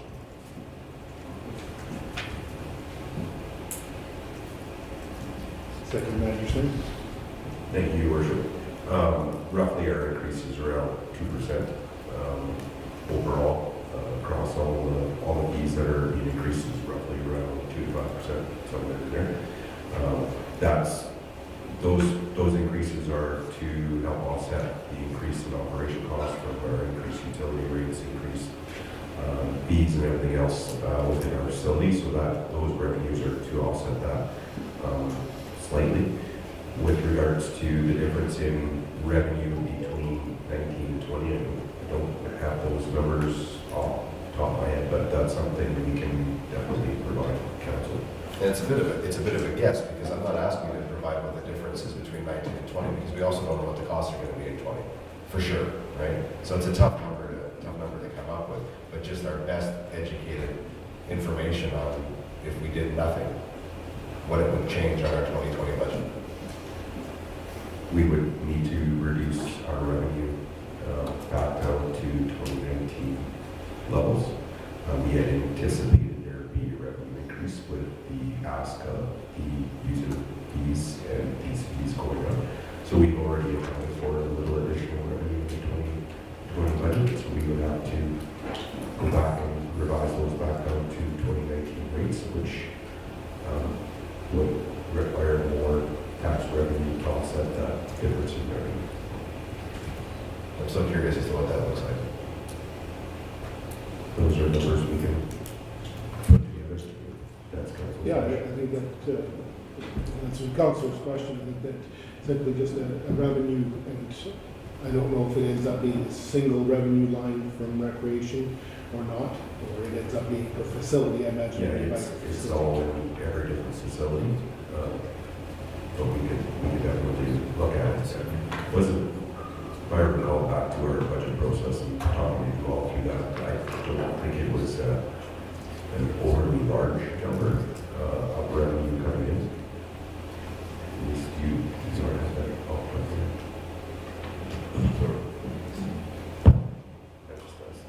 I think over to CFO. Thank you, Council.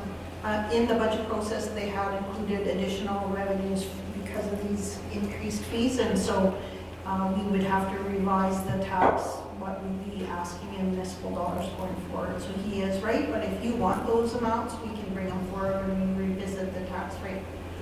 But I think they're looking for direction for these user fees now. I would think that we're not under a huge stress now today to actually make the decision on it today, are we? I think that shooting for February, Some of so them would be effective in January.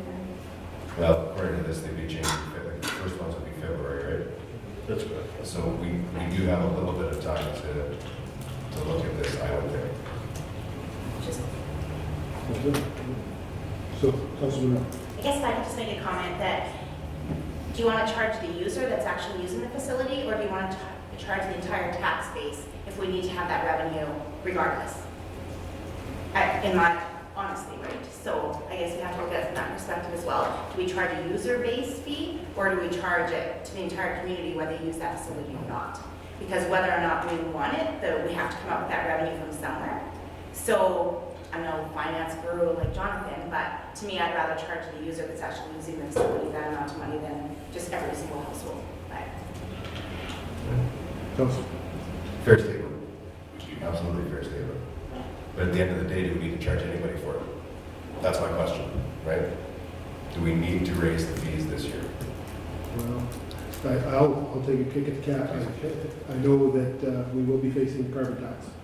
Yeah, and I believe it's going to be on both sides. So our heating bill and our electrical bill, our energy bills will go up everywhere across the city. And certainly recreation facilities are not cheap from an electrical or from an energy perspective. Artificial ice being one of the most expensive because of the plant being run as often as it does and things like that. But they take lighting and things like that. And it's a challenge from the perspective that overall, I don't think, and I have this discussion on a regular basis myself with taxpayers, what gets cheaper that we buy? There's not very much. It doesn't matter where we go or what we seem to do.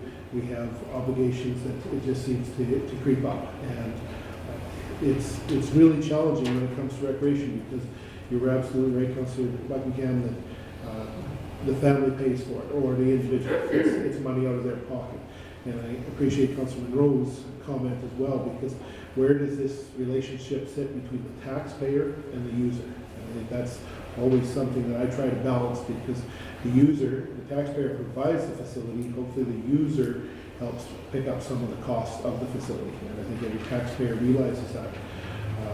And it's a tough discussion because at the end of the day, it's dollars and cents, but in many of these cases, from some of the admissions, it's down to 25 cents due to the rounding of the 2% factor. And I see that some of them will not go up in 2021, which is good to see. So somewhere along the lines, and I use that analogy back to the tax system, if we don't ask for a little bit more to keep up with inflation, simply inflation from the taxpayer, we're going to go backwards. And sooner or later, we can only go backwards so far. And we know that we're not flush with reserves to continue to carry the city. So either you pay for it today or you pay for it tomorrow, and it'll be more expensive tomorrow, I'm afraid. But that's just my rant. So, Councillor Buckingham. Thanks, Worship. Wonderful discussion. And it's exactly where I wanted to go because I got the feeling in the last week in the public that all of these things we just discussed weren't there, right? They had, they're raising fees again. They wanted us to ask for more money and this and that, but there was no justification of it, not enough justification of it out there. So, the main reason for bringing this up today is to have that discussion publicly so people can get a better understanding of why those things would have to happen in the first place or why they wouldn't. And, I'm a big proponent of driving the bus instead of getting driven over by the bus. And we were getting driven over by the bus this week by a lot of people to just raising fees for no reason. So you try and explain to people what that actually looks like and why. And that discussion being had here today, I think, is very valuable. So thank you. Councillor Pegg. I'd like to make a motion. Certainly, I'll entertain That that. council approve the 2020 to 2021 recreation and cultural Excuse me. facility fees and rental rates as outlined in the attached Schedule A, effective January 1. I'll get a second and we'll come back to your question, Councillor, if I may, because now that the motion, I apologize, I didn't realize you were going to speak before. So I'll look. Thought you were having a debate. Yeah, no, but we haven't ended debate, so Okay, I'll accept the seconder, Councilor Monroe, Councilor Baker. okay, thank you. Well, your worship, I like most councillors, do our best to look at all these cost rates and increases, because we're all affected. And I must say, this is job well done. Those increases are way less than I anticipated. And I'll tell you why I anticipated. My thinking may be foul, but I'm going to tell you why I think this. It's something that I hadn't really gave much thought to, but it's always there. It's something that Councillor Buckingham said. How much difference is there? Well, if the cost goes up 2% to operate, or 3%, and we're adding 2%, the margin gets wider. That's just elementary business. 2% of a dollar is not 2% of 25 cents. But when I looked at this thing and when I was reading through it, we have employment contracts for our staff throughout the city. They're looking for something, we have to come to the table. We have cost all over the place. We have the carbon tax, and if anybody can tell me what they're going to be, I'd sure like to know, because I don't know. But the Premier of the province of Alberta said we've come to agreement on a carbon tax. And if anybody's got a document on that, what they agreed to, please send it to me. Utilities. Utilities are going up all the time. Power and gas. As I sat in the Civic Center, just enjoying the kids playing hockey, I thought, it's getting more expensive here every day because of that damn carbon tax. Because of the amount of gas we're burning to keep old guys like me warm. But it was pretty nice. And I thought about the carbon tax. And I thought about the cost, rising cost of building materials for maintenance and repairs. Whether you know it or not, they're going up every day. Anything manufactured. What these trade agreements are going to have or not have on end costs, I follow that too. But at the end of the day, somebody's going to pay something for those costs. And I looked at these fees as I read them, and I thought, these guys are being really generous with what's really going to happen in reality, unless you're going to pay a bigger part of the shortage. If the city's going to pick up a bigger part of the shortage. And we got to think of two commanded people. We got to think of the families that are stressed to pay it, and we got to think of the people that pay but don't use it. But at the same time, we have introduced a program that if in fact some families are finding it extremely tight, there are some benefits out there for them, which was an excellent move on behalf of the city as far as I was concerned. Yourselves at Parks or Recreation and Family Community Sports Services, which was a great thing, and I understand it's well appreciated. I've only had a couple of people talk to me about that, but there are some ways of some. But to me, when I got done, my conclusion was, we're lucky if this is a push. If we can break even on increase versus increase. And that's why I'm supporting it, because it's, in my mind, it's certainly not overstated. Because everywhere I look, about the only thing right now that's kind of simmering is gasoline for your car. It's only $1 a liter, maybe $1.02 instead of $1.40. But you can bet that by spring it'll be something else. So I think it's an excellent job done. You're taking the people into consideration, and it's the best we can do, unless we want to take a bigger deficit on our sports facility. And as far as the question goes, that people don't know what recreation costs, I think the administration done a great job of spelling it out, what these facilities cost to run and what kind of losses we've had. on some of these different facilities over the last 2 years. And if you don't read it, I guess you can't help people. But the information's there. Even I can find it. That's something to behold, I tell you. So, we all know what the losses are on some of these facilities. And they're not getting any less. And I'm just speaking for it, Your Worship, because I think it's a job and well done based on the circumstances. Thank you. Thank you, Councillor. And I think I appreciate those comments very much. And rather than losses, I think it's the supports that are required to operate, because it's simply, if we were to run a rink at break even or an arena, I think people wouldn't be using the arena. I think that's the value that we often talk about, the needs in this community and the wants. And we know the arenas, the recreation are a want, because that makes the lifestyle that this city is accustomed to. People enjoy it. Employers find it easier to retain employees where the employees want to settle. It's that simple. There's a reason people came here, and it continues to come here, and they continue to come, is what the amenities that we offer as a city. Because every city does have running water, some not so good as others, but we're pretty proud of ours, and other things like that. But I think there's those extras that our city is very proud to have and very fortunate to have. And again, just to go back over it, it's because of the community itself. The businesses, individuals, organizations that have stepped up time over time to build what we have today. But there is going to be a continued cost, and we're going to continue to wrestle with that as this council and councils after us. The challenges of providing those services that we've come so used to being accustomed to, and now we face the rising challenges. But thank you for those comments, Council. Before I call for the question, any other comments? Executive Sorry, Your Worship, I just wanted to point out a typo on the actual scheduling.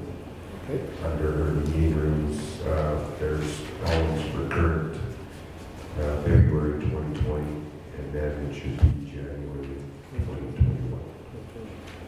Thank you, Executive Manager. Catch.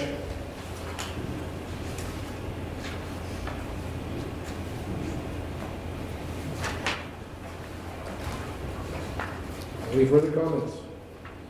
Not seeing any. I will call for the question. All in favor of the motion? Opposed? Carried. Thank you, Joel. Great work. Thank you very much. And thank you for highlighting those changes and things that were noted during the GPC. Some of council that raised it were not here to be with us today, but we very much appreciate it. Thank you. Moving on to agenda item 7.4.5, City Manager. Thank you, Your Worship. For 7.4.5, memorandum of understanding between the City of Lloydminster and the Lloydminster District Centennial Commemorative Association Incorporated. I'll stay present. Yeah, thank you. Administration is looking for a recommendation from the council to approve the City of Lloydminster entering into a memorandum of understanding with the Lloydminster District Centennial Commemorative Association Incorporated to explore bringing a function to the Lloydminster Regional Archives with the city. During the Governance Priority Committee meeting held on December 9th, 2019, administration advised that the Lloydminster Regional Archives provided appropriate retention and prevention of historical and cultural material that is significant to the Lloydminster region.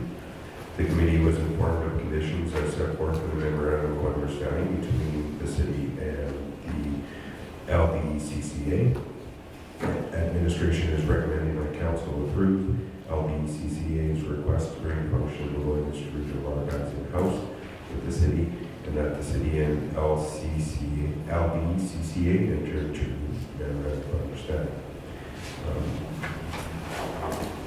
Just want to point out that under the budget and financial implications, the nonprofit grant funding for the LBCCA was approved as part of the city's 2020 budget in the amount of $39,527, and these monies will be reallocated should the archives move in-house to the city to help offset the operational costs. I'll pass it back to Your Worship for discussion. So on that very note, Executive Manager Stan, you're basically saying we don't see a financial implication outside of the budget developed currently by making this happen. When we evaluated the budgets based on the funding we were providing and the cost of operating this in-house, just based on the difference in salaries, with them coming in, they'd be part of the collective agreement we currently have in place with QB. So there is a slight increase in the operating cost, but it's really minimal with regards to the overall budget of the city. It's very small. Well, I certainly appreciate, I know the work that's been done by the Lloyd Regional Archives. I'll shorten up the name because it's a little long, but certainly, we had this discussion at GBC, a dedicated group of volunteers and individuals that have poured immense number of hours gathering and digitizing and doing all sorts of things. And I appreciate that speaking to them, and I know Council Fagin, you sit on that committee, and would like to speak very well to this. Membership is not getting any younger, as they like to tell me, and they feel that there's value, and be it the city's value, or be it residents' value, be it visitors' value, that want to try and track down some family history. Somebody is looking for information about downtown that isn't readily available. That's very likely at the archives. I think there's a value that we owe some history, and sooner or later, I think that as from what I've been able to glean from other mayors, some cities have taken us on already. It's part of their city. Others, depending on the size of the community. We've again reached that point in time and size and age that maybe it is time that this comes into the city and becomes part of the record keeping. From a perspective, which department, now I'll go back to the administration of the question, is this going to go back to community development services, would it be legislative services, who's going to end up, or will this end up as it's currently planned? Yeah, right now we will continue those operations at the Lloydminster Cultural and Science Center. These two individuals would report to the manager of that facility, and she would provide direction from a day-to-day operational perspective. Okay. That answers my questions. Any other questions or comments from council? Council Fagin. I'd just like to comment, I've been involved in this process since the beginning, and Lloyd Regional Archives, they were very organized and giving all the information to the city.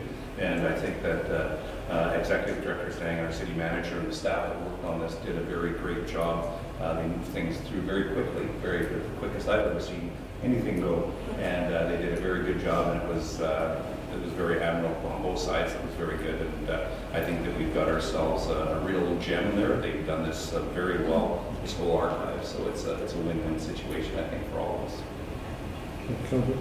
Any other questions or comments? Councilor Baker. Well, in yours, I'd just like to say that this is kind of a catching up after 15 or so years since it was started by volunteers, and for any of us that are around, we knew that someday we would take it into the city. It was the right thing to do then, but the group that volunteered, and some of them are still there, got all of it and got it organized, got it started, and understood it, you might say, more than most, and have done a great job of putting it together. And I think that it'll serve our community for decades to come if we look after it the way it's been looked after in the last 15 or 20 years, or since 03 or whatever it was. Executive Manager Stang. Yeah, thank you, Your Worship. Just one more comment.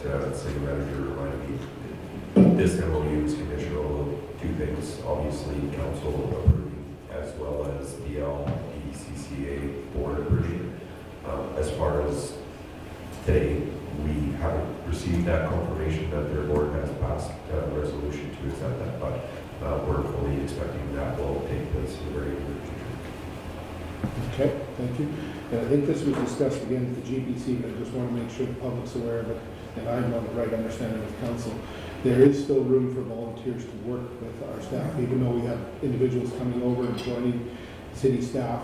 The volunteers continue to assist in that process as it moves forward. Yes, that's something we've had conversations with our local QB organization with regards to those volunteers being able to help support and, identify those mentors who are and what they are.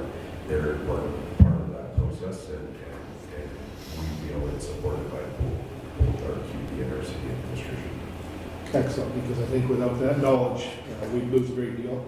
And from that perspective, those folks want to continue to volunteer from what I understand. And I've got some other initiatives going on, which I appreciate, fundraising for special projects. And I think that's, again, important that we can have that collaboration, if that's the right word to use, with the volunteer group as well as the city. And improve the results of everything along the way. Thank you. Any other questions or comments?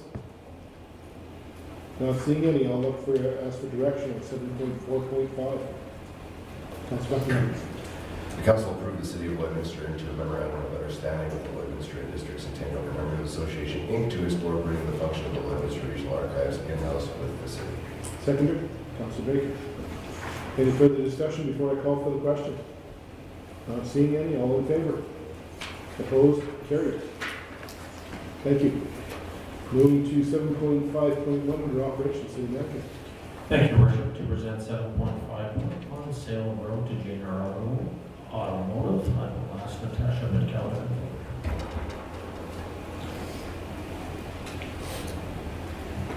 Thank you, Your Worship. Good afternoon, Natasha. Good afternoon.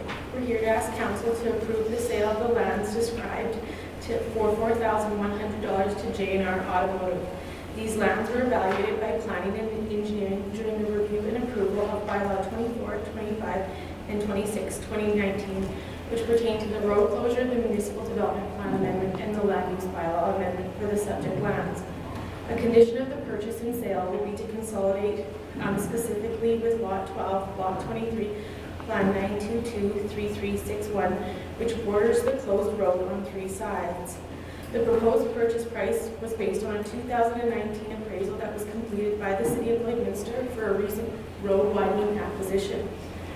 This appraisal valued road widening at $30,000 an acre, and administration determined that this was a similar comparison.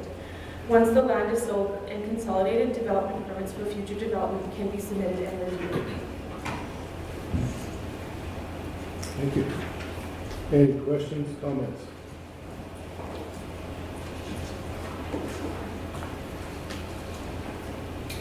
Not seeing any, I'll look for direction from council.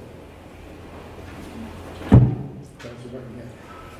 Move the council approve the sale of approximately 0.05 hectares or 0.137 acres of part of Lane Plan 8140V and Lot 3, Block 23, Plan 8140V, the northeast quarter section of 151 west of the 4th Meridian for $4,100 to J.R. Automotive. In addition to the mayor and city clerk be authorized to sign and seal all documents. Seconder, Councilor Baker. Any further discussion before I call for the question? Not seeing any, I'll call for it. All in favor? Opposed? Carried. Thank you, Natasha. Moving on to 7.5.2, city manager. Thank you, Your Worship. For 7.5.2, updated notice of intent to annex lands from the county of Vermilion River. I'll ask Don Stang. Thank you, City Manager. Before you, we have the updated notice of intent to annex lands from the county of Vermilion River. And administration seeking a recommendation that council approve the updated notice of intent to annex lands in the county of Vermilion River as set out in the attachments to the council report dated December 16, 2019. In addition, that council direct administration to proceed with the formal notification and submission process to the Alberta Municipal Government Board, the MGB, pursuant to Part 4, Division 6 of the Municipal Government Act, the MGA. The first formal step of the current annexation process in accordance with the Lloydminster Charter and the Municipal Government Act is for council to make a public motion to approve the delivery of an updated notice of intent to annex to the County of Vermilion River and Municipal Government Board. This is intended to publicly begin a process for annexation and allow administration to move forward to conduct technical studies and continue negotiations as required by the MGB or MGA in preparation of a formal application for annexation.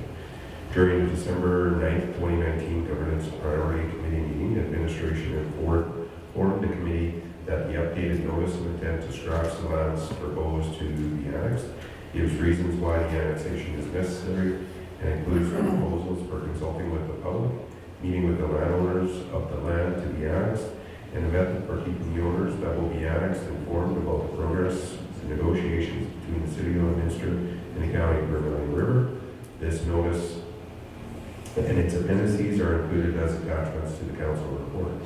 The annexation of lands is mutually supported by the councils of the city of Lloydminster and the county of Vermilion River. The land ask was identified in the joint regional growth study and recommended by the Intermunicipal Annexation Negotiation Committee, a committee of elected officials from both municipalities.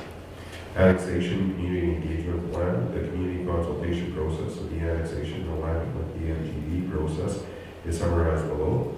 Administration for the city of Lloydminster and the county of Vermilion River held 2 open houses to present information on the proposed annexation to landowners and the general public.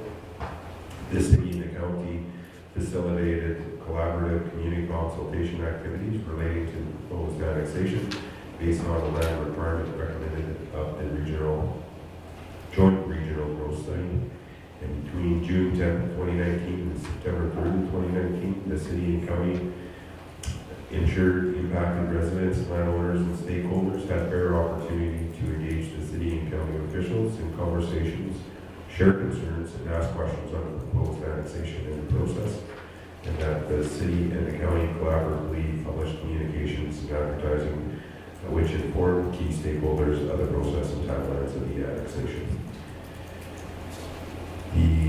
Just to point out, the governance implications, the annexation will add to the land base of the city of Lloydminster. This will expand the land being managed by the city and impact our annual capital and operating budget obligations.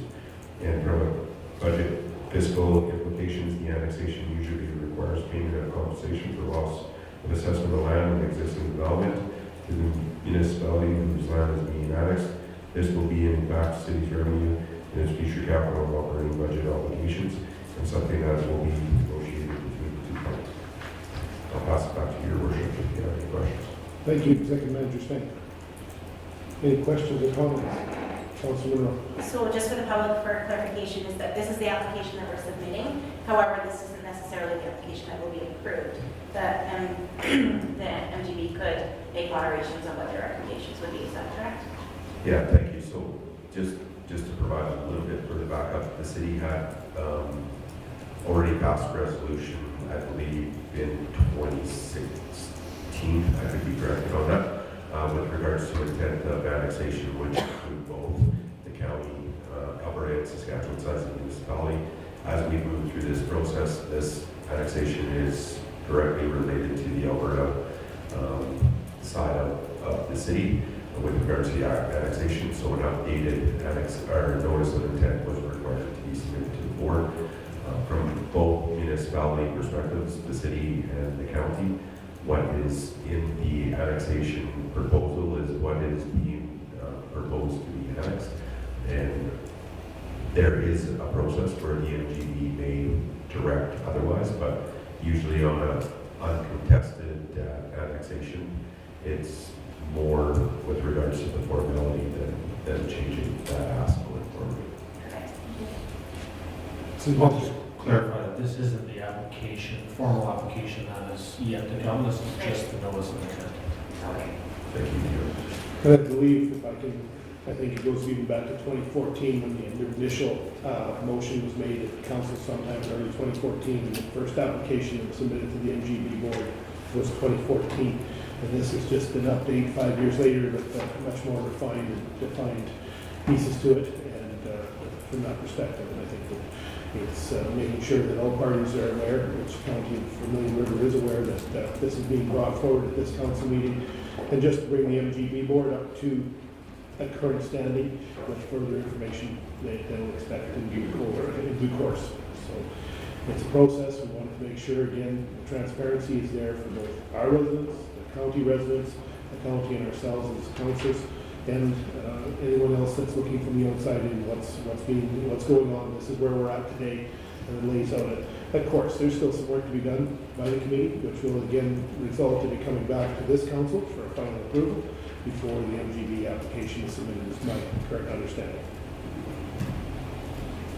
Any other questions or comments? Not seeing any, I'll look for direction from council on 7.5.2. Councilor Fagan. That council approve the updated notice of intent to annex lands in the county of Vermilion River as set out in the attachments to the council report dated December 16, 2019. In addition, that council direct administration to proceed with the formal notification and submission process to the Alberta Municipal Government Board pursuant to Part 4, Division 6 of the Municipal Government Act. Seconder, Councilor Miller. Any further discussion or comments? Not seeing any, I'll call for the question. All in favor? Opposed? Carried. Thank you, Executive Mayor Slate. Moving to 7.5.3, City Manager. Thank you, Richard, for 7.5.3, Neely Edmonds Storm System Improvements, Control Structure, number 5, Contractor Selection. Wants James to come forward. Natasha has to go for it, I didn't want you. Good afternoon, Mayor and Council. Good afternoon, James. Before you is a request for a decision associated with the Neely Edmonds Storm System Improvements, Control Structure number 5, Contractor Selection. So the recommendation is that Council approve the award of the Neely Edmonds Storm System Improvements, Control Structure number 5 project to Inline Contracting Partnership of Edmonton, Alberta, in the amount of $161,750.00, excluding GST, to be allocated from the 2019 capital budget, project number 1913611, and that the Mayor and City Clerk be authorized to sign and seal all necessary documents.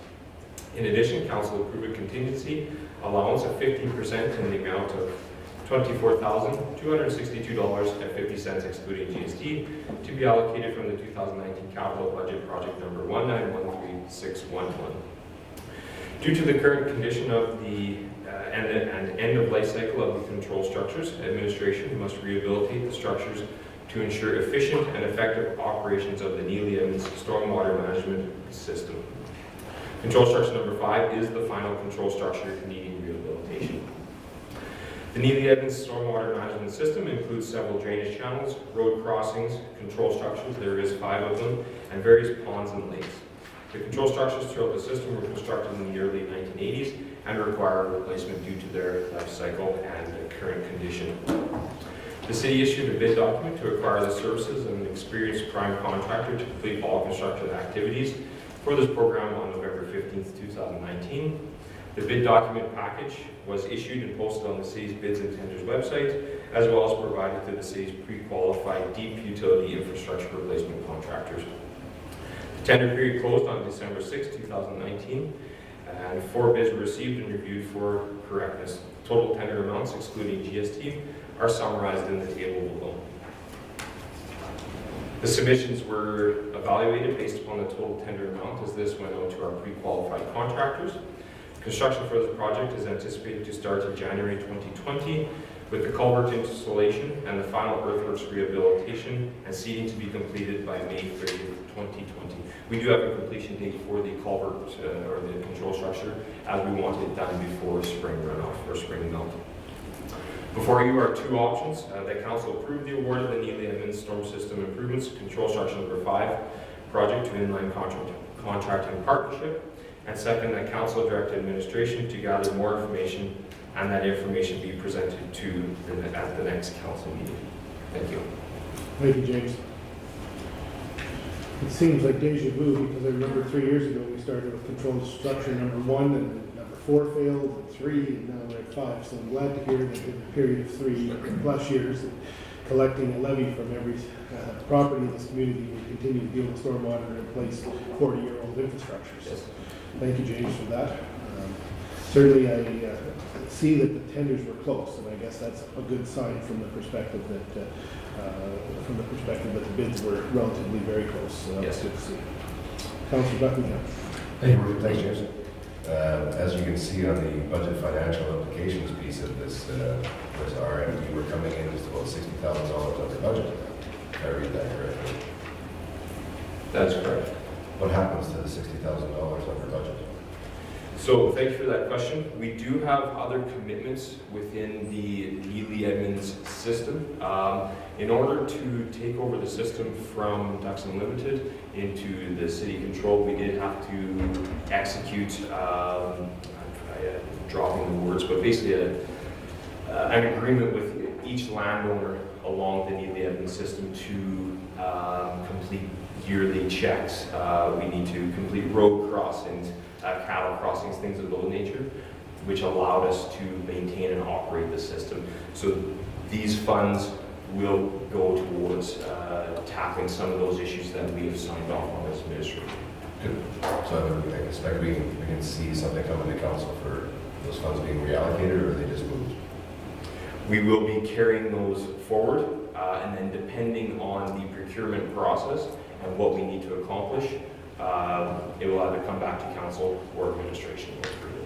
At the end of the day, it's nice to see a project come under budget and still be able to be done properly. Absolutely. So that's a good thing, and it will help to offset the cost of something else we still have to do. So that's what I want to bring up today. Yep. Yeah. James, you did mention getting work started, and I imagine this is always this delicate part of working in the winter, even though people won't realize it. If there's any concrete to be poured and all the other Mother Nature, and we end up with 2 weeks of -40, it's going to move us back. But with the work that's being proposed, we should basically be completed before spring runoff. The basic work, I realize the seeding, as you noted, there'll be some additional finishing work, but the structure will be in place before spring break. Absolutely. Thank you for the question. We, as you know, in this last year, we have constructed a number of infrastructure pieces within active storm model channels. We've taken the lessons learned and the challenges of those and have applied it to our new programs, heating and hoarding. We've included that in there, so it has been accounted for. So whether we get -40 or we have perfect construction weather, we are still accountable. Yeah, I'd like to hear, because I think it's a challenge that, you know, we talk about rain in the summer, in the winter, that's a whole different aspect, because it can be either too cold or too wet, and it kind of buggers you up, if I could use a better term in the construction world. Councilor Baker knows this very well. Councilor Baker. Thank you, Worship James. This project just keeps going on silently. That means things must be going good. And when I read about phase 5, I thought, are we to Marshall yet? No, just kidding. I would suspect that project's gone well for our engineering team from day one, because we haven't heard a lot about it. And we don't hear a lot about it. Things must be going well. And I was just going to ask a simple question. Is it what your team expected when you started? The results to date? Like, does the parts that are built work? And just the question. Yep. Thank you for that. I have been asked this. You guys are spending a lot of money out there. What are you doing? Well, we're getting rid of the stormwater. Well, does it work? Well, I guess it does. Yep. In your earlier point, no news is good news. So we have been working on the Neely Edmonds system, and we have had a high level of success with the work that we've been doing. So our engineering team has been focusing on the control structures. And so the work that we're doing at the control structures is not a complete rebuild or rehabilitation of the control structures. We are leaving the head wall, the stop logs, and the main infrastructure. We are just replacing the culverts that would act as a bridge or a road bridge for landowners to move animals, equipment past those control structures. So that's what we're doing there. So by increasing or rehabilitating those culverts or the pipes, we are maintaining the capacity and the operation of those structures. So everything is working as it should, so they're very effective. Well, the reason I asked a few years ago that when it was presented, when Ducks Unlimited decided to leave town, there was reports that there was some problem out there. I'm not going to go into them, but in any case, it's good to hear that they're getting cleaned up and you're able to fix them and quite speedily, if you want to put it that way, as far as I'm concerned, with the resources we have to do it. And so good for you guys for getting that done, and it's a very critical part of our city, especially if it rains, like somebody said. That's right. So thanks. On that note, I would like to drop one for Karen and her team and the waste services team. We rehabilitate the structures, but Karen's team manages the channel itself. So they have. But as a team, whatever you do, yeah, that's good, because we've seen it all flood in the city. Not good. Any other questions? I've got one more, James, and it's my typical question when you talk about dealing with water and getting licenses, so, and awarding a contract, see in the information, the permit has been requested, we haven't received a permit back yet, by chance? Between the time that the RFP was submitted for the agenda and last week, we have received all permits from the Water Security Agency. So we have received our permit for this work, as well as work that has already been approved through council, and that is our 40th Avenue crossing. So we do have permits for all the remainder stormwater work. Terrific. That makes me feel a lot better signing a contract. Thank you very much, if it's so approved. Any other questions? Not seeing any. I'll look for direction from council at 7.5.3. Councilor Buckingham. Move that council approve the award of the Neely Evans Storm System Improvements Control Structure Number 5 project to Inline Contracting Partnership of Edmonton, Alberta, in the amount of $161,750, excluding GST, to be allocated from the 2019 capital budget project number 1913611, that the mayor and city clerk be authorized to sign and seal necessary documents. In addition, council approve a contingency allowance of 15% in the amount of $24,262.50, excluding GST, to be allocated for 2019 capital budget project number 1913611. Thank you, Councilor. Second. Councilor Baker.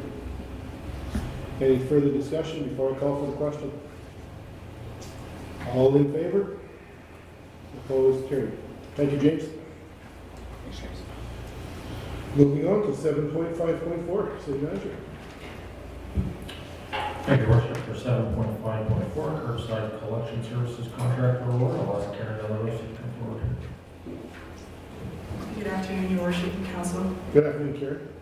So before you today is the curbside collection services contract award, with a recommendation for council that council approve the award of the curbside collection services contract to GFL Environmental Incorporated for a period of 10 years from 2020 to 2030 as per proposed rates in GFL Environmental Incorporated submission dated December 5th, 2019 at an estimated contract cost of $21,280,633.34 excluding GST.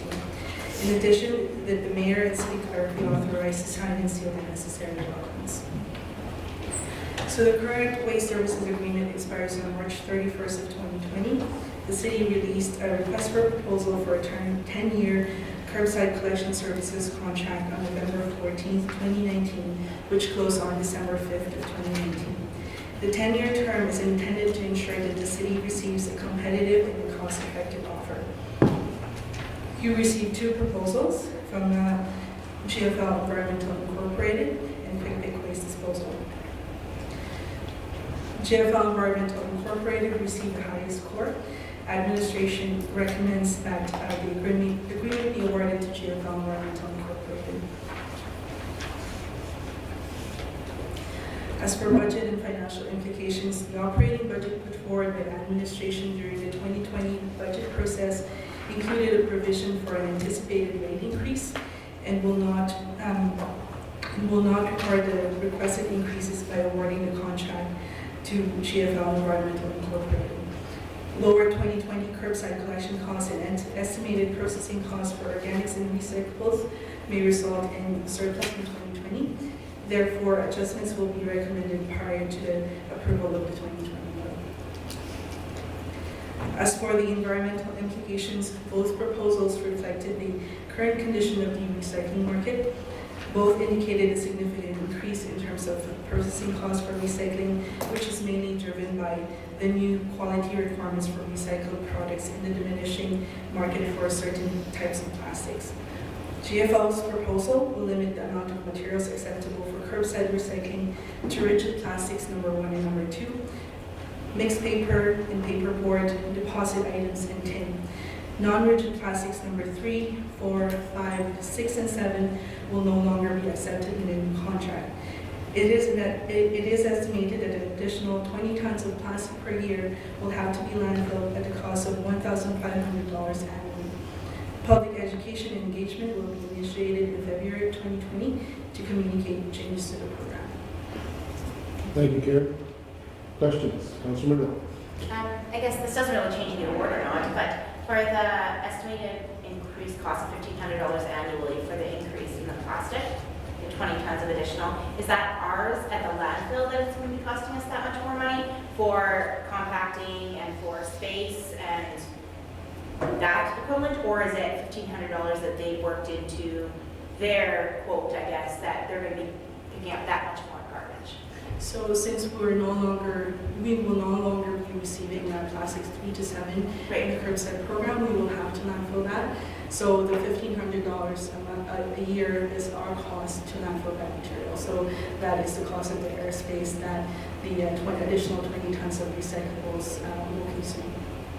So really, that's not as high as I thought it would be. Considering the airspace and the amount, like the leaching management system and everything that needs to be maintained over the course of that 10-year period, $1,500 is really, it's obviously not a great environmental impact, but for us, for a monetary amount, isn't as much as I thought it would be. So. And another thing too is that plastics 3 to 7 only comprises about 2.4% of our total recycled stream. So removing those types of plastic out of the recycling stream, we're basically still able to recycle 97.5% of what we're recycling. Perfect. Thanks. Let's put the devil's advocate hat on, if I may, for a second, Karen. We asked, I understand the 10-year agreement being an effective offer and that it locks down our costs as well as the contractor can plan. How will we deal with changes if the plastics game changes again? Because I'm concerned, we know what's happened in the last, in a very short time, from 3 to 7. What happens to our contractors for 1 and 2, all of a sudden, they're not taking plastic anymore? That would have to be discussed during contract negotiations, unfortunately. With the current markets, we are seeing it across the board, not just in Canada, but also overseas, that there is a lot of volatility in terms of finding markets for plastics number 1 and number 2. Our objective for this program is to continue to divert as much as we can, and we will try and work with our contractor to ensure that we're delivering as much as possible. However, we would need to include those types of provisions within the contract, whether it's for the positive, if new markets do open for those other types of plastics that we won't be able to take in the no contract, or whether that's for the negative if markets for plastic 1 and 2 just disappear. Okay, I think that answers the question I was hoping was that the contract does have some, I don't want to create variability, but there's options that can be reviewed at certain points, because if we can certainly take other plastics, I think it would be advantageous to the contractor, and there may be a cost, but it's, and vice versa, if we lose 1 and 2s, there'd be a reduction in cost, I would hope, that we just have more garbage to deal with. So there's always a trade-off, but as long as the contract has that ability to adjust, because that's 10 years is a long time. And like I said, I totally understand why we went with 10 years, but I want to make sure that taxpayers ask us, is there some protection for us going forward? I believe that's what I'm hearing. So recommend. Yeah, just to reassure, the contract will be reviewed by obviously our Lead Services Department or Legal Department. Those are things we will have to establish through the contract, as well as many other things to ensure that whole contractor and the city's obligations and rights are protected through the process. Good, thank you. Councilor Monroe. So just one other question. I mean, it's always great to try and support local and give the opportunity for local businesses. With this, it says blue cart option, was that they wanted to introduce a 3rd bin for each household to have a blue cart as well as the organics and waste? That's correct. So GFL's, QuickPic's recycling processor is not able to take recyclables in plastic blue bags. So the proposed option was a blue card. Okay. Correct. Yeah, just because I see that there's quite a difference in price. So I was wondering if that was, they were going to have to purchase those cards, and then that was how the price was rolled out to us as the increase in difference. Yeah, that's correct. The scope or the RFP is written such that the contractors maintain ownership of the cards, so they will purchase the cards and continue on with managing the cards in terms of maintenance and all replacement parts. Councillor, that wasn't the only area that, but like if you're thinking it's with just the cars related to the increase in expenses, that's the correct statement. There were, the cost for organics was Substantially higher. as well as the collection. Perfect. So the collection, yeah, just to add on to that, their collection costs, their processing costs, significantly higher compared to Chittenden. Perfect. Thank you. Any other questions? I guess,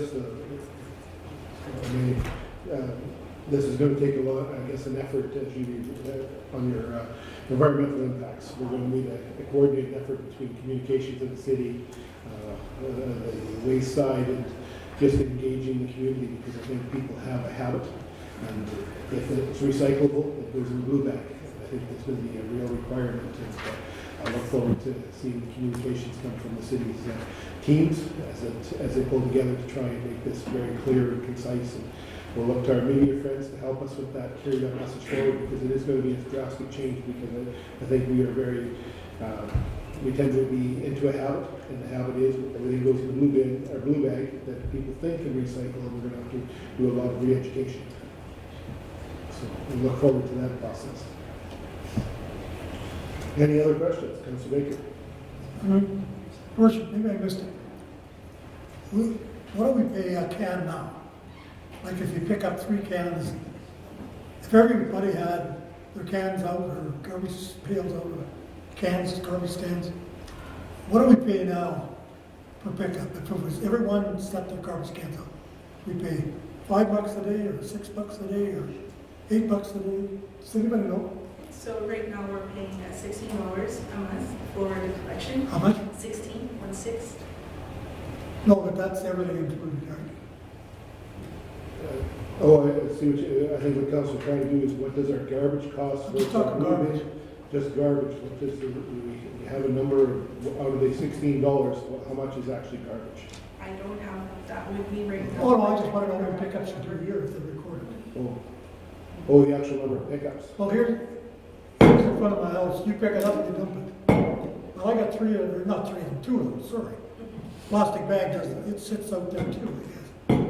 But if you had 3 at every house, the green bag, or the green bin, the gray bin, and the blue bag, and everybody in town that was legitimately had those 3 facilities, I just wondered if you knew offhand what it cost per bag to dump it. The cost for, now this is combined organics, recycle, and the garbage, so the 3 waste streams cost us around, or the invoice, the cost is around $16 per month per household. But on an average, $4 per bin?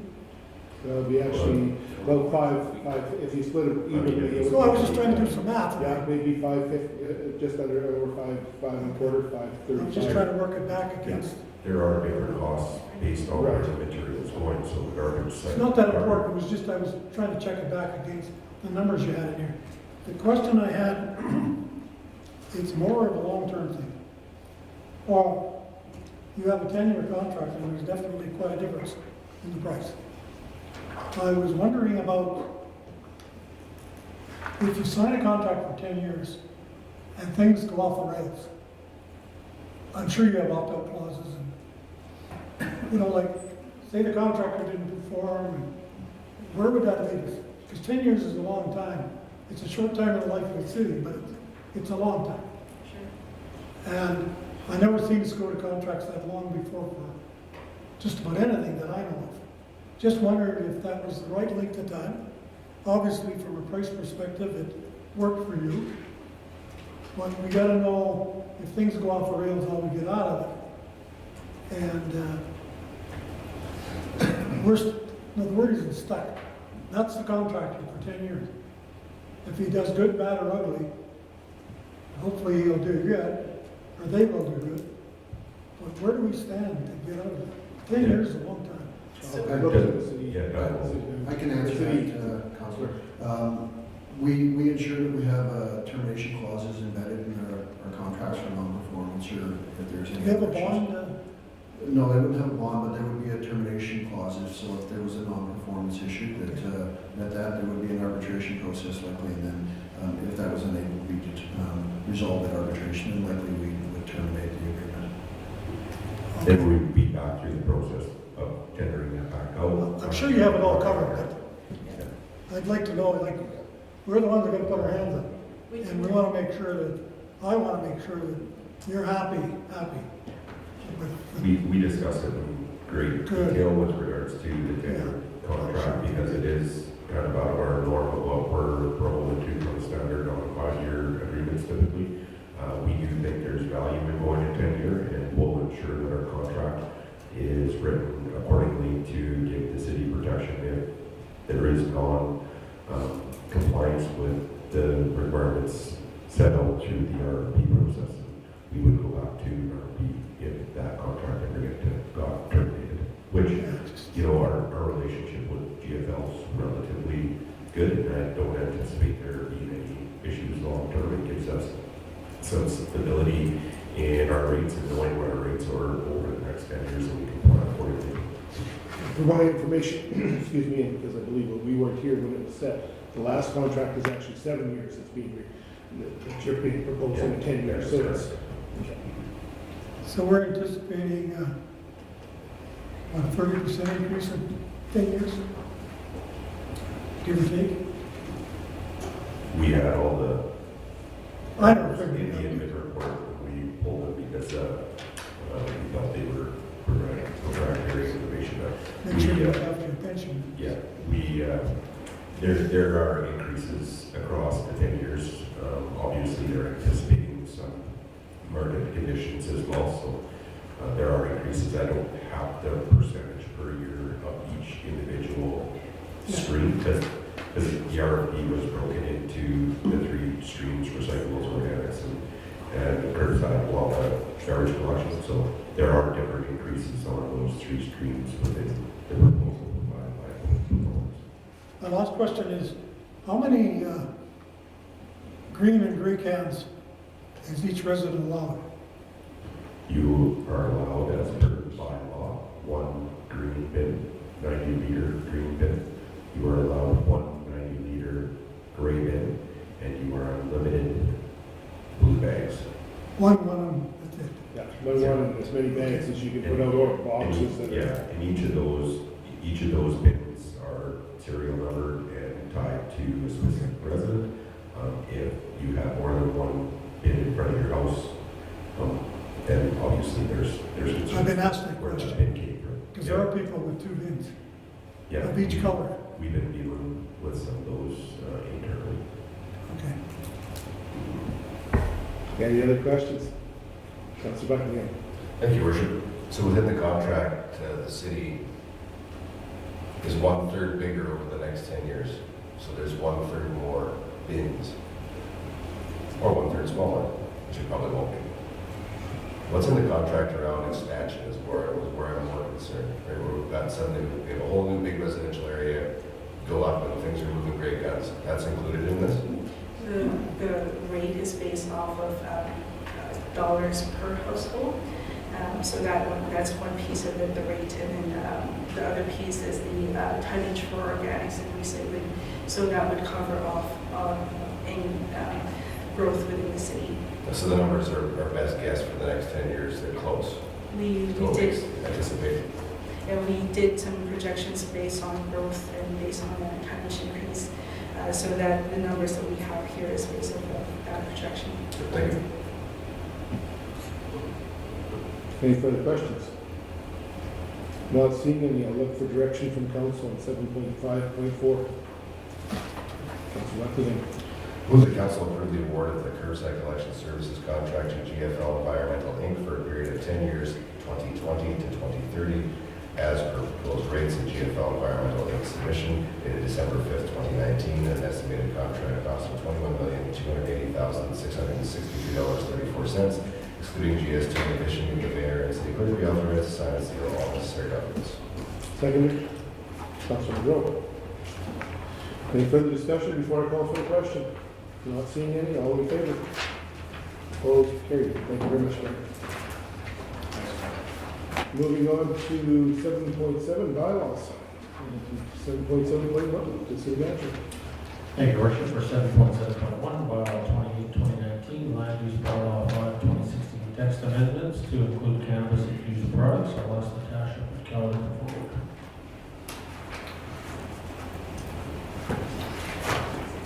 Thank you again, Your Worship.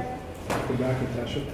We're here to ask council to grant second and third reading to bylaw 28-2019 to amend the definitions of cannabis retail sales, major and minor, to include cannabis-infused products. On June 14, 2019, the Government of Canada announced amendments to the cannabis regulations in the Cannabis Act governing the sales of these additional products. These amendments came into force in effect on October 17, 2019, and it was determined that it was necessary to amend the city's land use bylaw 5-2016 to follow suit. Administration is proposing to amend the definitions of cannabis retail store, major and minor only. No other regulations within the land use bylaw are proposed to change at this time. These amendments in bylaw 28-2019 received first reading from council on November 25th. Following that, this was advertised in the paper on November 28th and December 5th, 2019. A public hearing took place today on December 16th, 2019. No responses were received identifying any concerns, and no changes have been made to bylaw 28-2019 since first reading. Thank you, Natasha. Any questions or comments? Not seeing any. I'll ask for direction from council on bylaw 28-2019. Councilor Brightman. That council will grant second reading to bylaw 28-2019, being a bylaw to amend the text of land use bylaw 5-2016 to include cannabis-infused products. Seconded.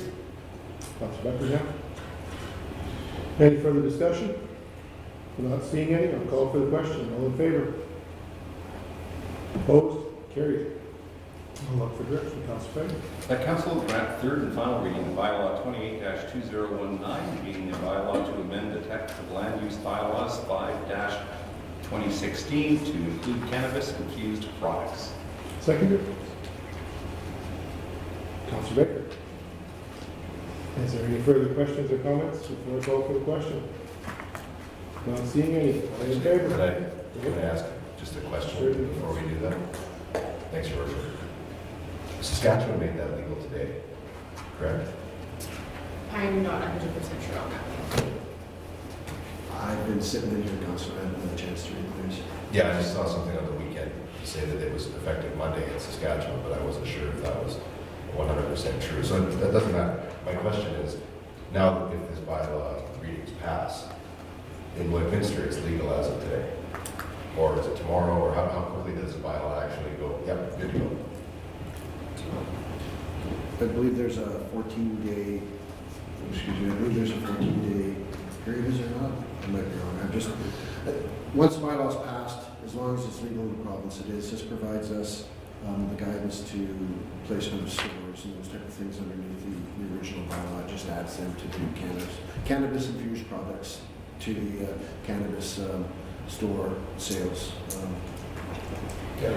No, I was just curious, just because that story I saw about Saskatchewan being the first province to actually roll that out this weekend. There is still a supply issue, and I don't believe that we expect those products to show up in the stores anytime soon. Yeah, that's certainly not for Christmas. But yeah, no, the point I was trying to make is that the question I was asking was, when does the actual bylaw come into effect? So doesn't matter if it's this bylaw or any other one. I never asked the question before, but since that story was on the news this weekend, I thought, does it make it now or tomorrow or what? So. I can allude back to the supply issues. We've had no inquiries of people even coming forward at this time for DPs to bring cannabis-infused products into their store. Our understanding from the province, which mainly is Alberta, they're a little bit more public in their legislation, is there is still a supply issue. I just got a note saying October 17th it was legal, but there's a 60-day delay in supply. Tomorrow. Absolutely. But I think that, yeah, from all indications, I've heard nothing from any other mayor or any other community. I'm thinking that they're a little behind on things. Hard to believe with the state of the economy. But, yeah. For me, it was just more of it wasn't specific to this particular bylaw. It was any bylaw we pass, how quickly does it actually come in? So thank you. Councilor Baker. Your worship, this brings up a point, Councilor Aaron brought up a point here, with these text amendments. We all know, well, not we all know, he knows now, that bylaws have to go to the government for signing off, right? The city bylaws actually are signed by myself and the city clerk. The text, does anything have to go to the government? No, once, as long as it's within our jurisdictional authorities to pass a bylaw, then it's, once it's signed by the mayor and myself, then it is enacted. Doesn't need government approval. It does not need government approval, it's within our jurisdictional authorities.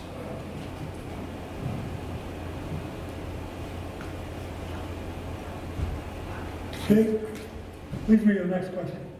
Someone applies for a building permit, and it requires a text amendment to change the zoning or usage in that area. Do we issue the building permit before the text amendment is approved?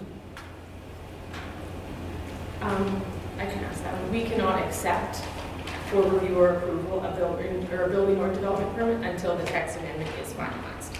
But think about this as a builder. You get a building permit, you go build it, and you're gonna have whatever kind of a foo-foo store, and the city turns it down and you've already got it built.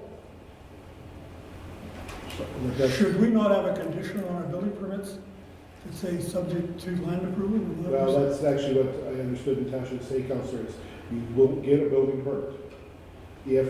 Well, that was my question. Yeah, Do you get a building permit before the text No. amendment is approved? So I think there's a few steps involved there. A developer will obtain a development and a building permit to construct like a CRU building, and it will say a commercial retail unit, and then they'll build a strip of buildings with 5 or 6 CRUs in it. However, we've approved a commercial retail sales. When each individual store comes in for the business license, that's when we do use approval. It's all very transparent. The builder knows what. No, I just want to make sure, but some of these buildings are single units, they're not a row or a mall. And I believe there's people who have gone ahead and renovated before the amendments came through. I may be wrong, but I think that. Just asking, because. So, and I think where you're going, Councillor, is could a builder do that, but until the licensing is approved, until it's federally or provincially approved, buildings couldn't open. So in essence, be But it it is... might be a good public relations thing, somehow to let people know that before you start building, it has to come to, if it does have to come to council for approval before you can go ahead. Absolutely. If it's an issue, like this one, where you need a text amendment. I'm just saving, or hopefully saving some builders, and maybe it's never happened. But I can tell you that I believe there's people who built before these text amendments have been approved. Distinctly possible. These are going to mainly affect the businesses that are in place today, I believe. And if you're a future business that wants to enter cannabis retailing, you would have to come and get a zoning, and you have to apply for a permit, and it would go through the zoning process because of the cannabis requirements so far from the school, so far from hospitals and things like that. There's a whole series there. Someone might have a building and renovate it and say it would make a great store, but if it doesn't meet the conditions, they will never get an occupancy permit from that perspective. So I think that answers your question. And I hear what you're saying. That is it happening in our community now? Well, that's a good question. I know. I can speak. No, I don't need an answer, but I can speak to that a little bit. Before cannabis was initially legalized, there were a few people who were trying to attempt to jump the gun on the marketplace. They did come into administration and they talked to us about our draft bylaw, under the full understanding it was a draft bylaw, and until approved by council, we were unable to say these are the municipal regulations. Some did find a location, and it was made clear to them that any interior renovations they did, because we do not regulate interior renovations, were at 100% their own liability, because they did not have the use approval yet. So I can say at that time, there were some people trying to get their foot in the marketplace early. There was nothing non-compliant with what they were doing, but they did run the risk of final approval of our cannabis bylaw may change, and then their use may not be approved in that location. I guess looking at it from a the builder's perspective, when he gets a permit, it's approved. To build. Yeah. Yeah, to build. But he thinks it's good to go. Well, and I think that, again, Councilor, I think it gets down to the fine line of, you're right, it is to build, but at the end of the day, the occupancy permit or the business license, that's the second piece. I'm trying to say, maybe we could help avoid those circumstances. Yeah, absolutely, and I would hope that builders themselves would be cognizant of those laws, because you get, as Natasha indicated, you can It's get. happened in your farm town, sir. I can believe that, yeah. Well, there was a perfect example, and as we all know, there was stores that paid commercial rent, waiting, they were approved, but there was no profit. Even worse, you try to open a new business, you're paying rent, and you have no income. You feel sorry for both parties. But, I rest my case. yeah, absolutely. We have a motion on the floor, I believe? No, we're not. We're carried. We're good. Thank you very much, Natasha. Moving on to item 8, any correspondence? Thank you. From the Mayor and Council reports, you'll find my report for the month of late November, most of December attached. Another busy month in the community, from the opportunity to experience fresh, cold water, thanks to a great organization in our community.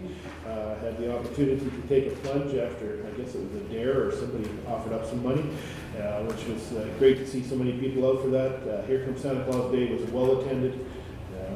Throughout, there was many different activities, meetings going on the last month. I do appreciate all the invitations I've received and, to attend various functions, highlighting many different organizations, their year end from that perspective. And I think the major event coming up this week is the Parade of Lights. That'll be held Thursday night downtown, so I encourage people to take the time to come out. I think the weather's going to be almost as good as we're going to get for late December or mid-December, and encourage people to come out. I don't have much else to report. Is there any reports from councilors that they'd like to note this time? Not seeing any. We'll move on to other matters. City Clerk. Yes, Your Worship. Matter before you is the appointment of an acting mayor. The Lord, Mr. Chair, requires that there be a mayor, a deputy mayor, or an acting mayor, and in the absence of the mayor and the deputy mayor, that an acting mayor be appointed to enact in case there's a situation that requires it's section, Division 3, Section 101 of the Lord, Mr. Chair. Thanks, Mr. Clerk. Currently, Councilor Torson is our deputy mayor and is away.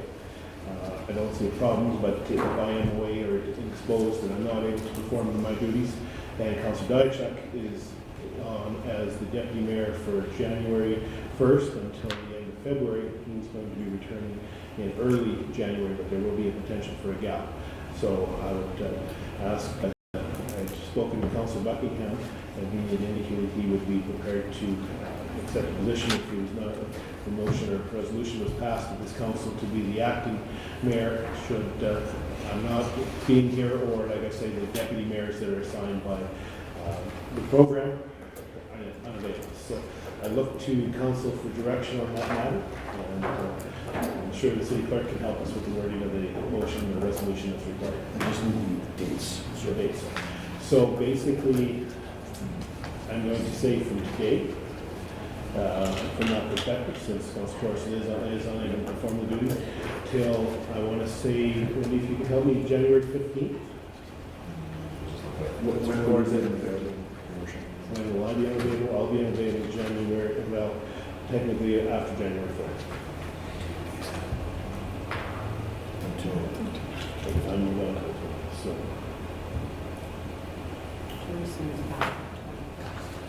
Torson's back. So the appointment would be for the time that there's a vacancy? Yeah, it would be a time from the vacancy When the deputy mayor is not present and the mayor is not present. So between, can we say between now and January 12th. January 12th? Yep. Okay.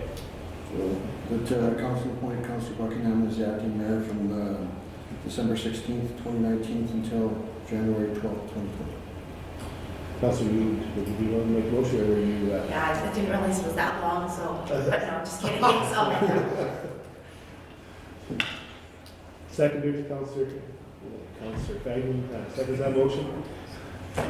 Any further discussion? Just looking at Councilor Buckham's just checking his calendar. Oh, no. It's all good? Making some deals. Okay. With that, any further discussion?